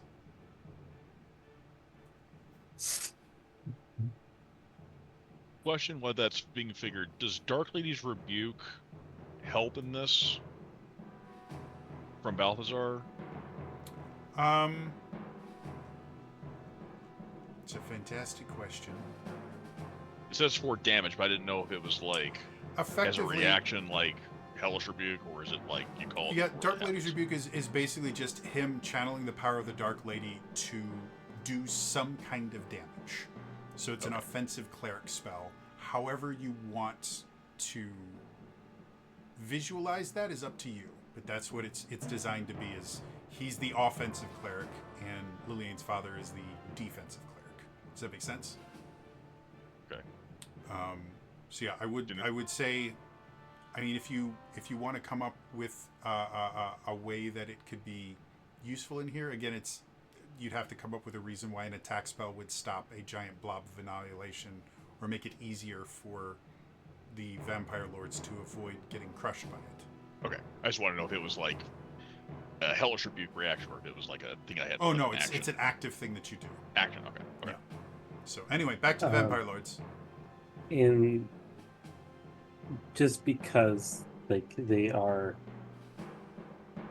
vampires, right? And there's this blob of annihilation, you said. This is what I imagined it was for. So could I defensively conjure my planar ally. You said it was a massive elemental. Yeah, if you want to kind of sacrifice the planar ally instead of yourselves, 100% you can do that. Gives you a +3 because you're using an ability. I'm going to give you a +4 for battle tactics because that's brilliant. I mean, historically, striking a fiery elemental has always been a Wait. bad thing. Yeah, I mean that's. I'll even give you the +2 for the advantageous pair up. So yeah, that's what, +9. Would the divination wizard having the eye in the sky, being able to see what's going on, be like, use one of the basic bitches? I mean, you guys do have psychically linked Very telepathic. telepathic You're right. communication. You could 100% just tell them. The idea was to just to do that, but when you say that, at least, no. And essentially, he's just ordering people from the fort to fire the basic bitch to defend them. Okay. I'm gonna say that'll. It's not quite as brilliant a battle tactic, Yeah. so bring that down to a +1. So grand total of +6 to the roll. If you're not, because you're not using an ability anymore. Oh yeah. Let's just go to +6 to use easy numbers. So +6. Well, good, because you said it was 11, right? Yeah, DC 11. Well, I got an 11. Right. So as this blob of annihilation starts coming towards them, the vampire lords, realizing they need to move, they start running away, and they're not fast enough. They're not going to make it, and so one of them just turns towards the fortress and goes, "Launch the bitches!" And one of these combinations of lye and baking soda and other things gets launched over. It hits the blob of annihilation, and as it hits it, it just vanishes into nothingness. It doesn't seem to react with the blob much at all, but it's enough of a distraction that it kind of moves the blob away and just barely avoids hitting either of the vampire lords, though the area they were standing on is now a crater from where the blob of annihilation went through. Hmm.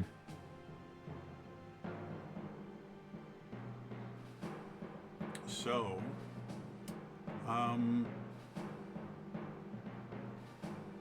who wants to go next?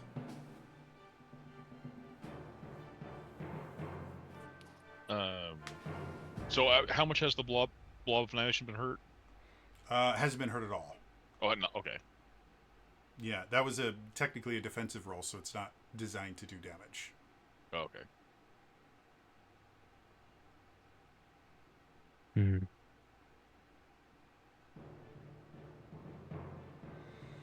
So, again, we've got, Red, Balthazar, left. Who wants to go next? Something like, you want to combo something? I'm just trying to think, because Red's ability is I know a guy. Mm-hmm. Balthazar's ability is Dark Lady's Rebuke, which is damage. Offensive. I mean, we could try something against the blob of annihilation, seeing as though it just went. Like Red could try to distract the blob, give you a better chance at hitting it, doing some damage. No, want to You could if also team ups.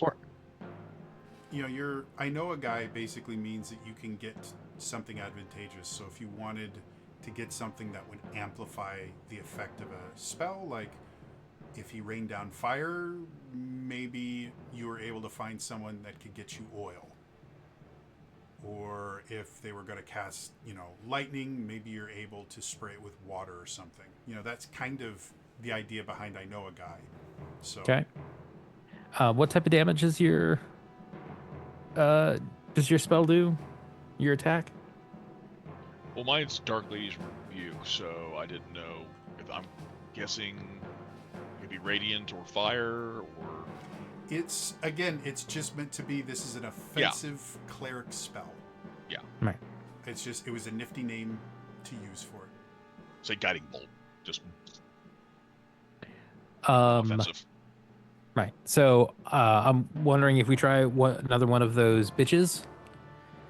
But I know a guy who has like a really long string, so that just as the bitch is about to hit, pulls, or sorry, not string, rope, pulls the rope, atomizing the powder, so that it creates a cloud, which you then combust with the Dark Lady's Rebuke. Sounds interesting. So it'll be both of you using your abilities. So that in and of itself, let's give it a +6 to the roll, and then a +4 for the battle tactics. So you have a 10 versus DC 10. So as long as you don't roll a 1, you're going to hit. And the higher you roll, the more interesting things will happen, let's say. Okay. Well, a 15 on the die. Okay, so it brings it up to 25. So, as one of these basic bitches gets launched through the air, Red goes and pulls taut, and you see this thing kind of disintegrate and turn into powder as the blob of annihilation is moving closer to the fortress. It's heading towards the temple. As it gets closer and closer, it eventually interacts with the cloud, and again, anything that touches this blob just begins to stop existing. But as soon as it gets close enough, Balthazar sits there and kind of calls on the Dark Lady's power. He raises his hand in the air, and suddenly this beam of light kind of shoots down, and it gets wider and wider, and suddenly all of the lye kind of ignites and combusts, because lye is flammable, right? Sure. It is for this one. Probably. And you watch this. Go ahead. Watch Fight Club. Yeah. You watch as this massive explosion happens that actually knocks the blob of annihilation off course. It goes and destroys a few other buildings, but doesn't get anywhere near the temple. And you do. Oh, apparently it's really bad. It makes lye with aluminum. Yeah, don't do that. That's bad. You do 4 points of damage since you both hit it. So the blob of annihilation is looking rough. Okay. With that, one of the squadrons of Phantom Warriors comes in, and they are going to attempt to get into the temple with the specific purpose of desecrating it. So we first need a charisma save. Well, a 14's not quite high enough, so as they get to kind of the edge of the temple, they can't really get into it. So they start shoving their swords into the ground and creating some sort of arcane symbol on the ground there, but you're not entirely sure what it's meant to do yet. So that was actually everybody because you teamed up there. So we are back top of the round. Who wants to take a shot at something?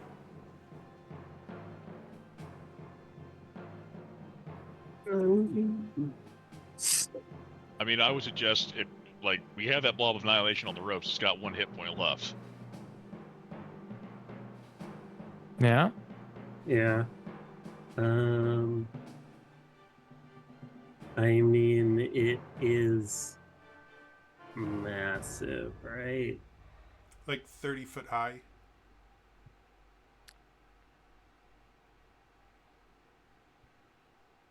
And anything that touches it begins to disappear. Yep. you're familiar with the term sphere of annihilation. Yeah, screw it. There ain't no kill like overkill, right? Sure. The the war mage is just like, oh, not acid. Entropy. Understood. And he holds out his hand as a dark sphere begins to appear in it. And to try and keep it from getting to the temple, he just flicks it and it goes behind the blob, and then a black hole 40 feet in diameter suddenly just apparates, and he's trying to pull the blob into it. I'm using Dark Star. Ooh. All right. It's an evocation spell. I'll give you a +4 for battle tactics and an advantageous pair up, so it's a +6 total. DC 11. 23. So, as again, this bolt of dark black energy is shot, all the people in the temple are seeing this thing come closer and closer, and understanding how dangerous something that disintegrates is to the temple. They're getting more and more worried, and they watch as this vampire lord kind of stands up, projects this thing and fires it, and completely misses the blob of annihilation. Like, not even close. Like, easily 4 or 5 feet, missed the target completely. And everyone just kind of sitting there going, oh no. And then suddenly this dark sphere starts growing larger and larger. You start watching as the light from the flames that happened after the combustion starts slowly bending towards it.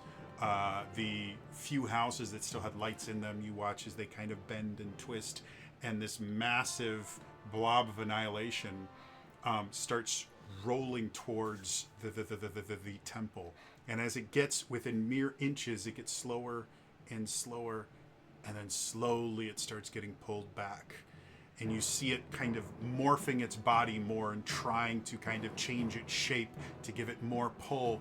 And it's just slowly getting pulled back more and more. It starts shooting out tendrils in an attempt to try and get to the temple, to try and grab onto something to give it better leverage. But everything that it touches immediately starts to disintegrate. And suddenly you just watch as it is absorbed into this black hole and simply ceases to exist.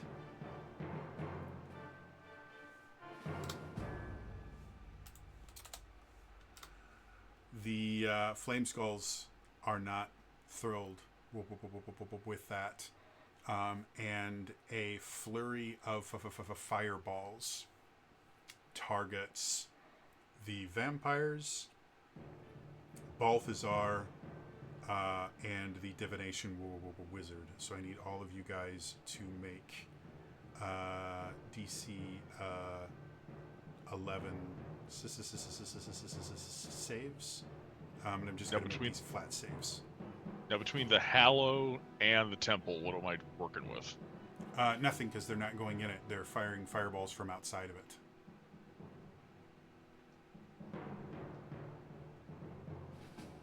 The vampires rolled it, and they got a 19.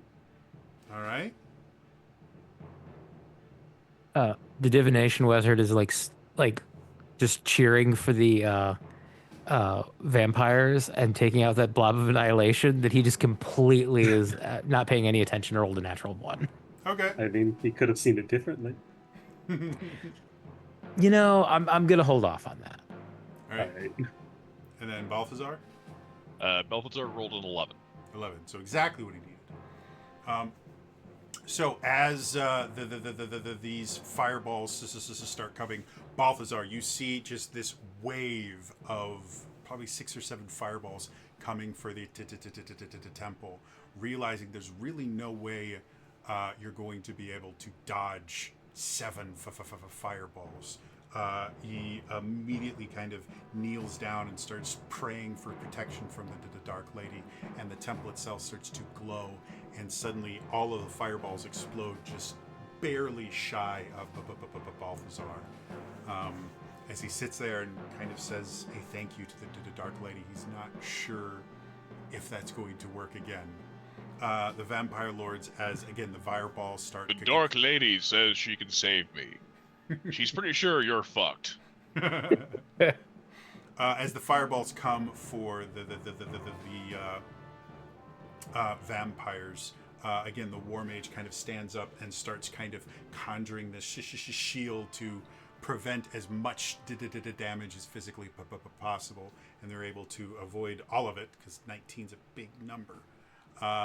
And then the divination wizard just sitting there going, "Yes, wonderful. That's what and fireball explodes, and you take 2 points of fire damage. Brings it back to you guys. Who wants to go next? I think that wizard has had enough of that bullshit and is going to go after the flame skulls. All right. How's he going to go after him? Once again, he sword and true strike, baby. I did not plan on having a melee wizard in this. Or really, like, I thought maybe, like, the war magic wizard would go in swords swinging. Nope, it's the divination old dude. It's the only attack spell that's divination that I know of. Mind Yeah, but you know you're spike. not regulated to just a divination spell, right? That's just what you have in your school is. I'm liking this, guys. We're gonna keep this divination wizard. Forgo like full on like second edition divination wizard where you like can't cast a single school of magic because you're divination. Except it's all you are only allowed to cast divination. He is like the ultimate diviner, like Professor Trelawney on steroids. So as you rush forward, glowing sword in hand, to see just a swarm of these flaming skulls turn towards you. Why don't you go ahead? I'll give you I'll give you a +2 for battle tactics because it is an impressive idea to just rush the flame skulls who could just pepper you with fireballs on your way up. So they are definitely surprised. He knew what location they wouldn't be looking. You know what? I saw that going differently. Okay. Yeah, that's better. 18 total. So as you start rushing forward, suddenly the divination wizard has a vision. As you get closer, the flame skulls start to realize, oh, we should probably deal with this guy. And you are just peppered with all of these fireballs, and you feel the embrace of death as your body is literally incinerated from you.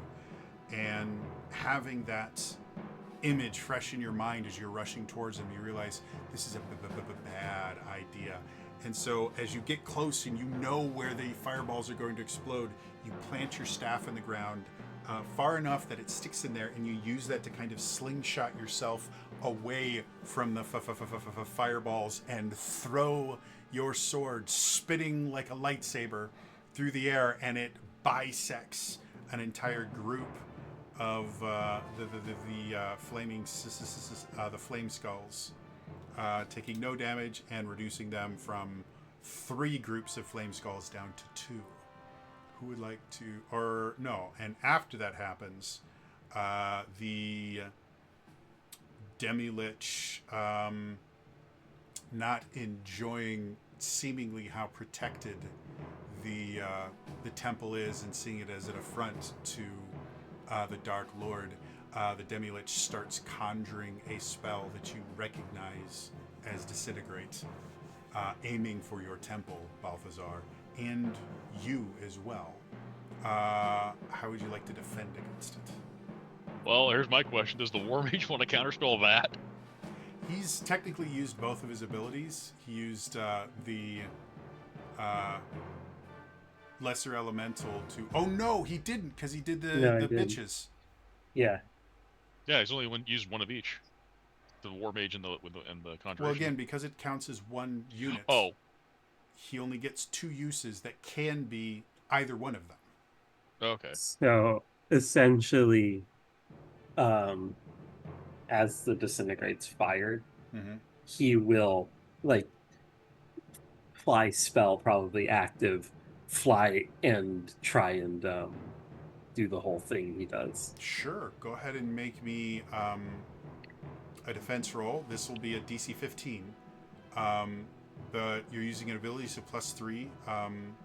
And again, I'll give you a full +4 for the battle tactics. So +7. 24. Yeah.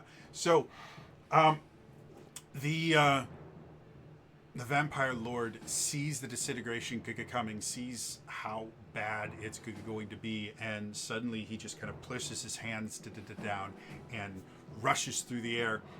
He intercepts the disintegration and kind of catches it in his hands as the demi-lich kind of looks at you, and even without eyebrows you can see him kind of squint and get angry, and you start kind of moving the disintegration around and go boom, and shoot it directly back at him, hitting him in the face for 2 points of damage.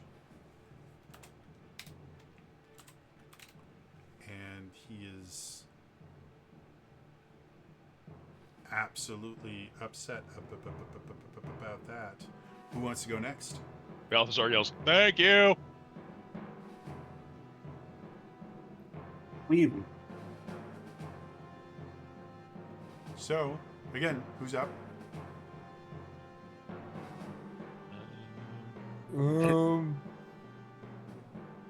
You know what I want, Alex can go out with a last one of zombies. All right. I get the city all the mama now. The girl is hack fly. All right. Go ahead and again DC 11. And I'll give you an advantageous pair up, so +2 to that. Alright. There's no real tactics involved other than cut. Yeah, can I use the inspiration from Sure, if you want to use that to technically you can use it to give you advantage. So well,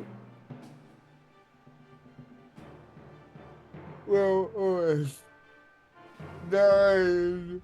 all right, so as Alex kind of rushes forward and starts trying to attack the zombies, there's just so many of them that as every time Alex is able to cut one down, another one seems to just kind of rise up and kind of gets into a stalemate and is surrounded by these zombies. And the zombies, seeing an opportunity, are going to try and nom on Alex. So go ahead and give me a defensive roll. I'm going to give you a -2 because you are now surrounded by them.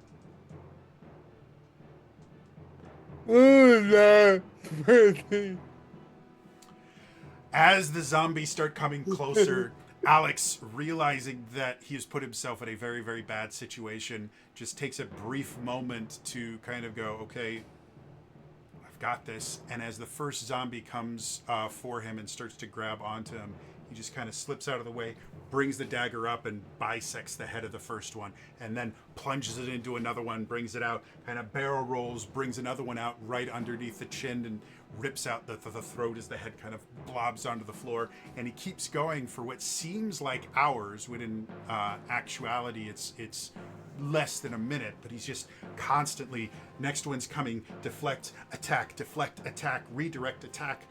And at the end, he's standing there covered in refuse, full-on flop sweat, all of his muscles burning from overexertion. But he looks around and sees the final zombie move its last move as it turns to nothingness. So that was their attack. Who wants to go next? I think Red can go. Okay. What would Red like to do? Seeing the wizard now like standing off against the last two groups of flame skulls, Red will go in and try to give some assistance. Sure. Um, What weapon do you see Red using? Daggers. Daggers. Cool. So Red starts rushing forward, seeing this old man that she'd kind of underestimated as just a diviner, kind of gives her purpose. Go ahead and, again, DC 11. Okay. I will give you an advantageous pair up, since Okay. you have an ally there, so that's a +2 to it. Once again, 18. Not bad. So, as the flame skulls are looking to try and start incinerating this diviner that just doesn't seem to understand how death works, suddenly one of them kind of like pops. Like the diviner's just sitting there trying to figure out where to shield himself. Suddenly you just hear this, and you watch as the flames kind of engulfing one of the skulls just stop, and the skull kind of drops to the ground. And you watch,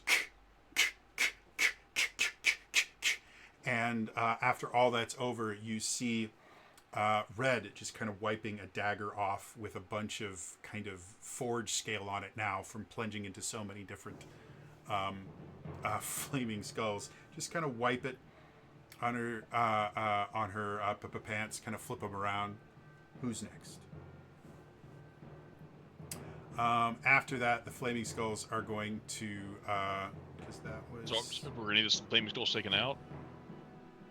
There's still one more group of them. Okay. And so that final group is going to try and incinerate both of those two, and is going to go after the vampire lord because he seems like just very, very bad person to still be out there. So DC 11 checks, and because you guys are so close, I'm going to give the diviner and Red a -2 to their roll because they're going to be just surrounded by fire in a couple seconds here. I rolled a 13. So again, the spell is deflected off into nothingness. 11 and a 0. Impressive. Who got the 11? Red. Okay.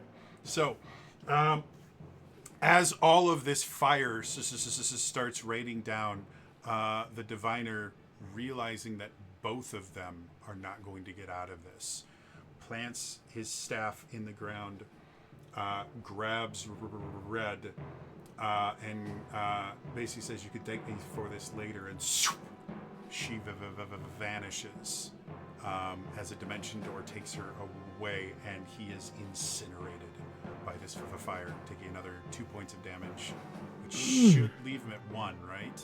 Yes. So in the aftermath, Red is only teleported about 30 feet away because of how fast it happens. But she looks and she can see the diviner wizard is clinging to his staff. Most of his robes have been burnt. Some of them have kind of melted into parts of his flesh. He looks really, really rough, but he is still barely clinging on to life. Who would like to go next?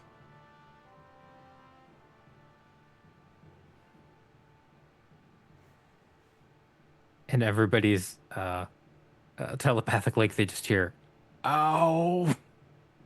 He's very badly burnt. Yeah. I think Balthazar is the only one left.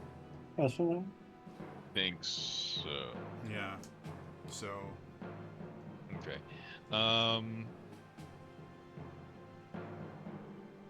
Are the zombies all gone? zombies are gone. Deathlocks are gone. You have one group of flame skulls left, and then 4 groups of phantom warriors and the demi-lich.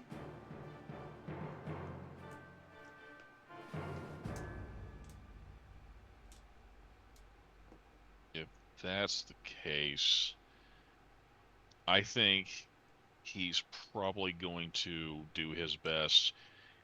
I think Balthazar from the temple thinks he has the best shot at probably hurting the demi-lich as a cleric, pretty much being an anathema to what's coming at him. He'll use his last Dark Lady's rebuke to go at the demi-lich. All right. So, how do you visualize this happening? Like, what do you see him doing to try and remove this Demi-Lich from existence? I think he is just basically he is channeling the Dark Lady. He is like the form of the grave is lighting up in his hands as he just lets loose some eldritch light lit guiding bolt is directed at the Demi-Lich. Okay, so you guys watch as Balthazar goes to the top of the temple, and he kind of looks at the Demi-Lich, and he starts this kind of speech talking about you evil abomination, absence of light. The Dark Lady despises the undead. You find yourself taking away her control, and now I shall take you out of this equation. You see him start conjuring this bolt of energy, and you watch as the temple itself starts to glow this deep indigo color, the color of the Dark Lady. And you watch as the temple starts, each one of the corners there is like a decorative bust, and you watch as all of them, the eyes glow, and these beams of indigo light just shoot into Balthazar as the energy he's conjuring in his hands gets bigger and bigger. And we're gonna call this +3 for ability, +2 for advantageous pair up, and I'll give you another 2 for battle tactics. So that's a 7. DC 15 you gotta make. Now, does the Dark Lady's rebuke also part of that number? That's the using an ability as a +3 to the roll. Okay. So that's +7. +7 total, yep. You're aiming for 15 or higher.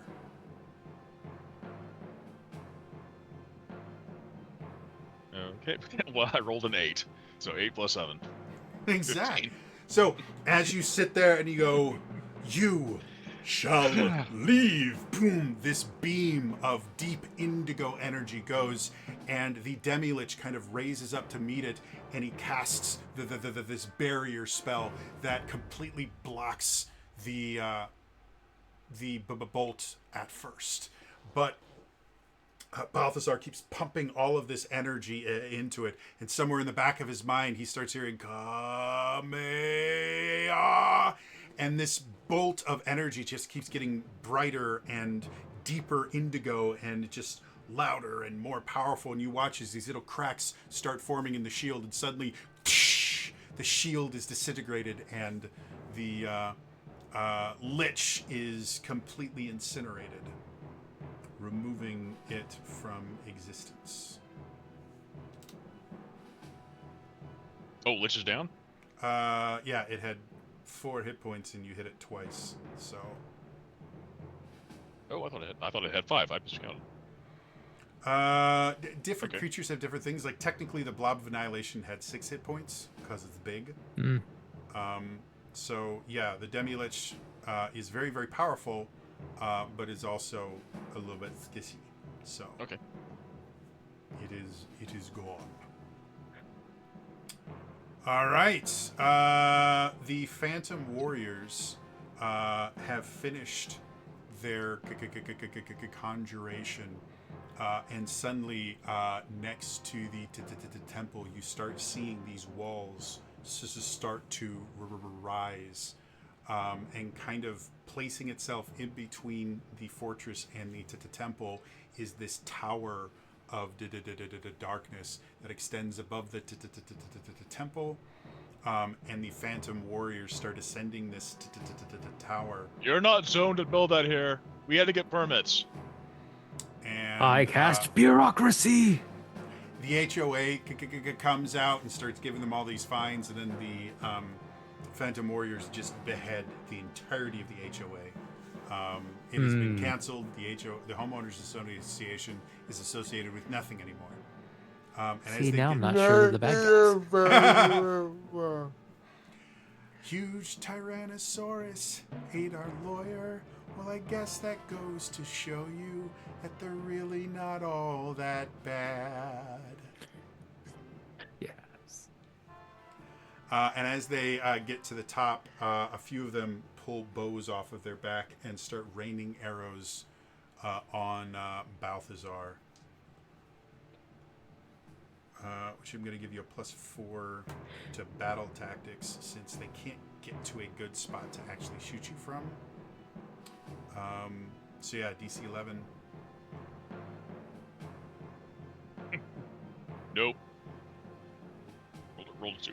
So the arrows, as you're sitting there attempting to ask the Dark Lady to protect you once again, you have unfortunately put yourself in a less defensible situation, being on top of the temple, and the arrows start kind of cutting into your arms and things like that. You take 2 points of damage. And we go back to the top. So these they're in a tower, you said? Yeah, basically just kind of like a siege tower kind of thing. How tall is it? About 30, 35 feet. Perfect. Just so high enough to be above the temple. Oh, misprinted here, but it's really good to there.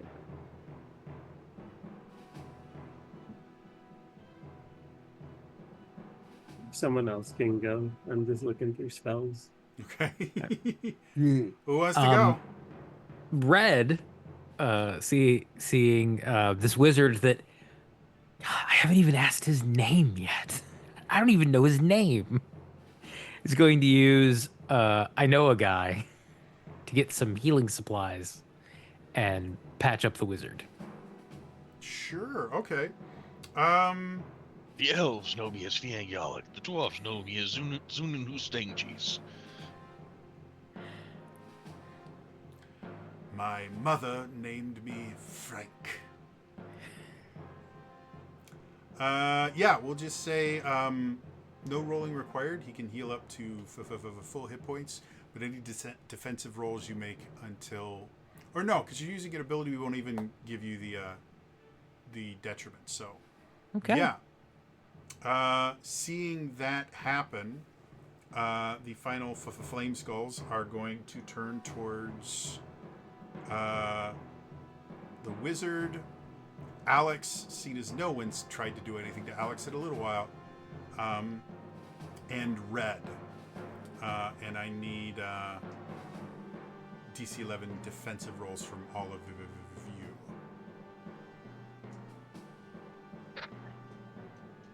Oh, Yep. Okay. What do we got? Well, he who shall not be named got a natural 20, Interesting. and Red got a 3. So Red takes 2 points of damage as the newly healed wizard goes, "Thank you."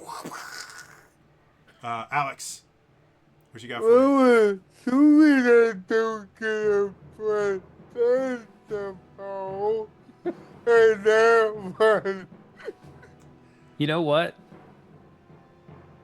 Since we're wrapping things up, Wizard is going to use. That's not how I see it. So go I ahead saw and that re-roll. going differently. Yeah. Go ahead and re-roll. And then the wizards. What did you get for me, wizards? Oh, the wizards have Yeah, I meant the vampires.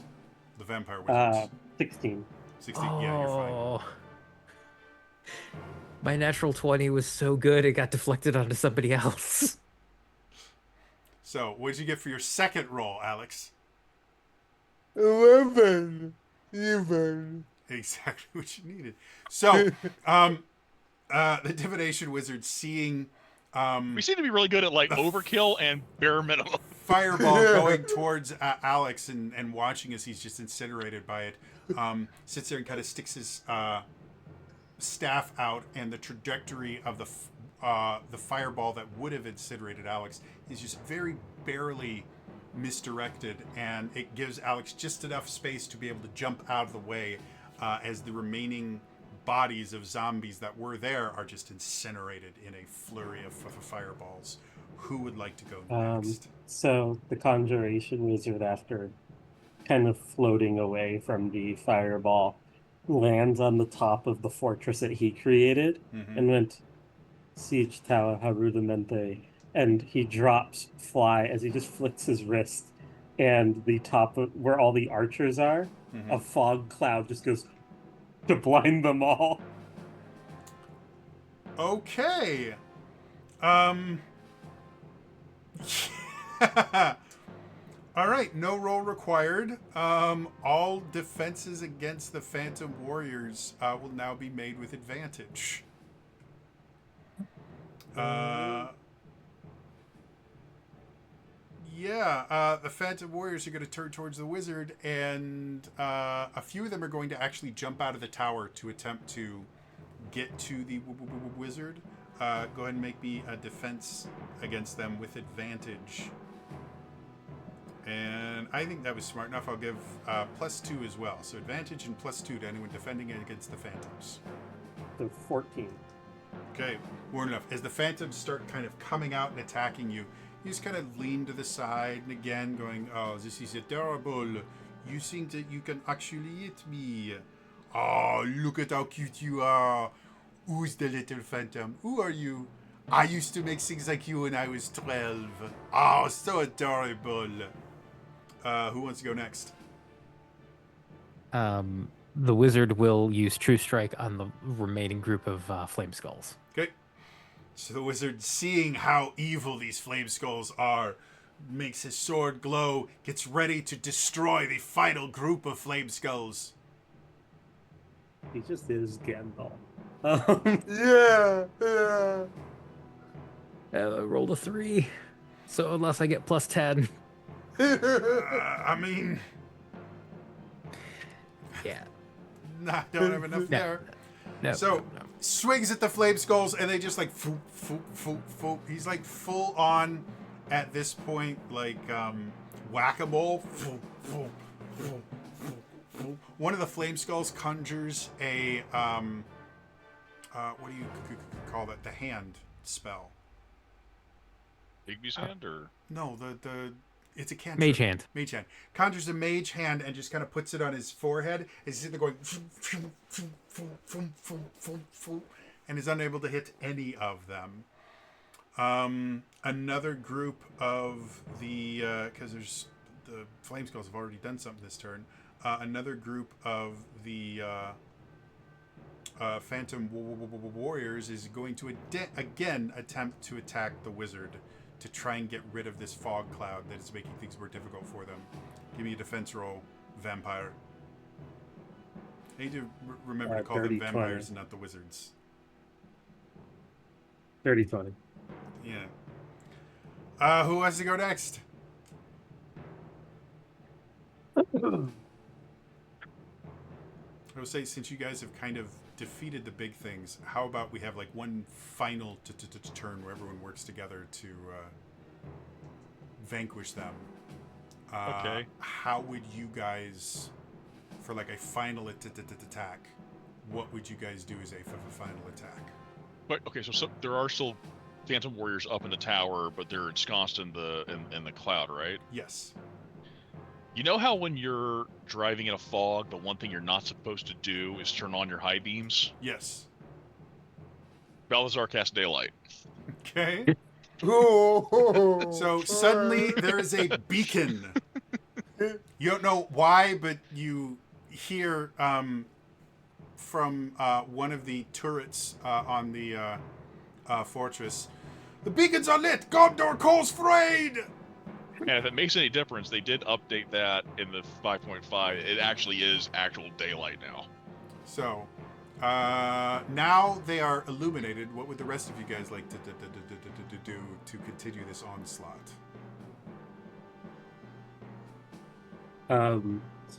Just play off of that. Oh, the sun. I can no longer look at that.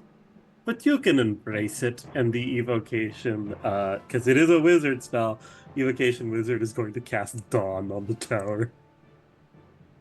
You don't have an evocation. You have a war mage and a conjurer. War is evocation and abjuration. Oh, okay. So what was the spell? Dawn. Dawn. So The light gets even brighter as a miniature sun starts appearing there. Red, Diviner, and Alex, you guys want to do anything to this? You just fine watching them melt. I was gonna say the wizard is going to face off against the last flame skull, and I am a servant of the sacred fire, wielder of the flame of Anor. The dark fire will not avail you. Flame of Anun, you. And then Red will just stab it in the back, or in the back of the skull. Sneak attack. And again, what happens is you just see this, but the diviner is so kind of into his thing that he continues to like, you shall not pass, and he slams it in, and suddenly there's just nothing there. And Red is just like, Red somehow, because she knows a guy, she has popcorn. It's like, no, keep going. This is great. So Red is Shax. Yeah. Hadn't made that connection, but yeah. And then Alex, is there anything you want to do, or are you just fine kind of picking bits of burnt flesh off? I mean,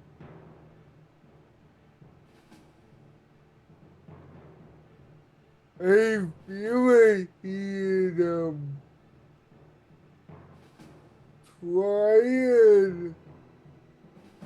I mean, all the things are in the towers, right? Mm-hmm. This would be really cool if you just like jumped from the temple into the tower, and it's like just like in the cloud. You're just like doing Yeah, work on them. do full on Sunlight ain't gonna hurt you. Yeah, full on pirate movie star, but he is a phenomenon. Okay, so Alex climbs to the top of the temple, and leaps into the tower as light is blinding all of them, and just proceeds to decimate everyone inside. And when the lights finally fade, you see Alex standing at the top, steam rising from him in the cool night air, as he has extended so much effort that he is literally evaporating his own sweat. And the town looks upon a quiet night, knowing that the worst is over. But unfortunately, that is where we are going to end it for tonight. As always, I do upload these eventually to my YouTube channel. I know I forgot to upload one, the last episode of Traversing the Veil on Sunday. I'll get it up tomorrow. It's youtube.com/TrainerJody. Thank you, DK, for the raid. Thank you, DJ Artie, for everything. And I will see you guys next time. All right? Bye-bye.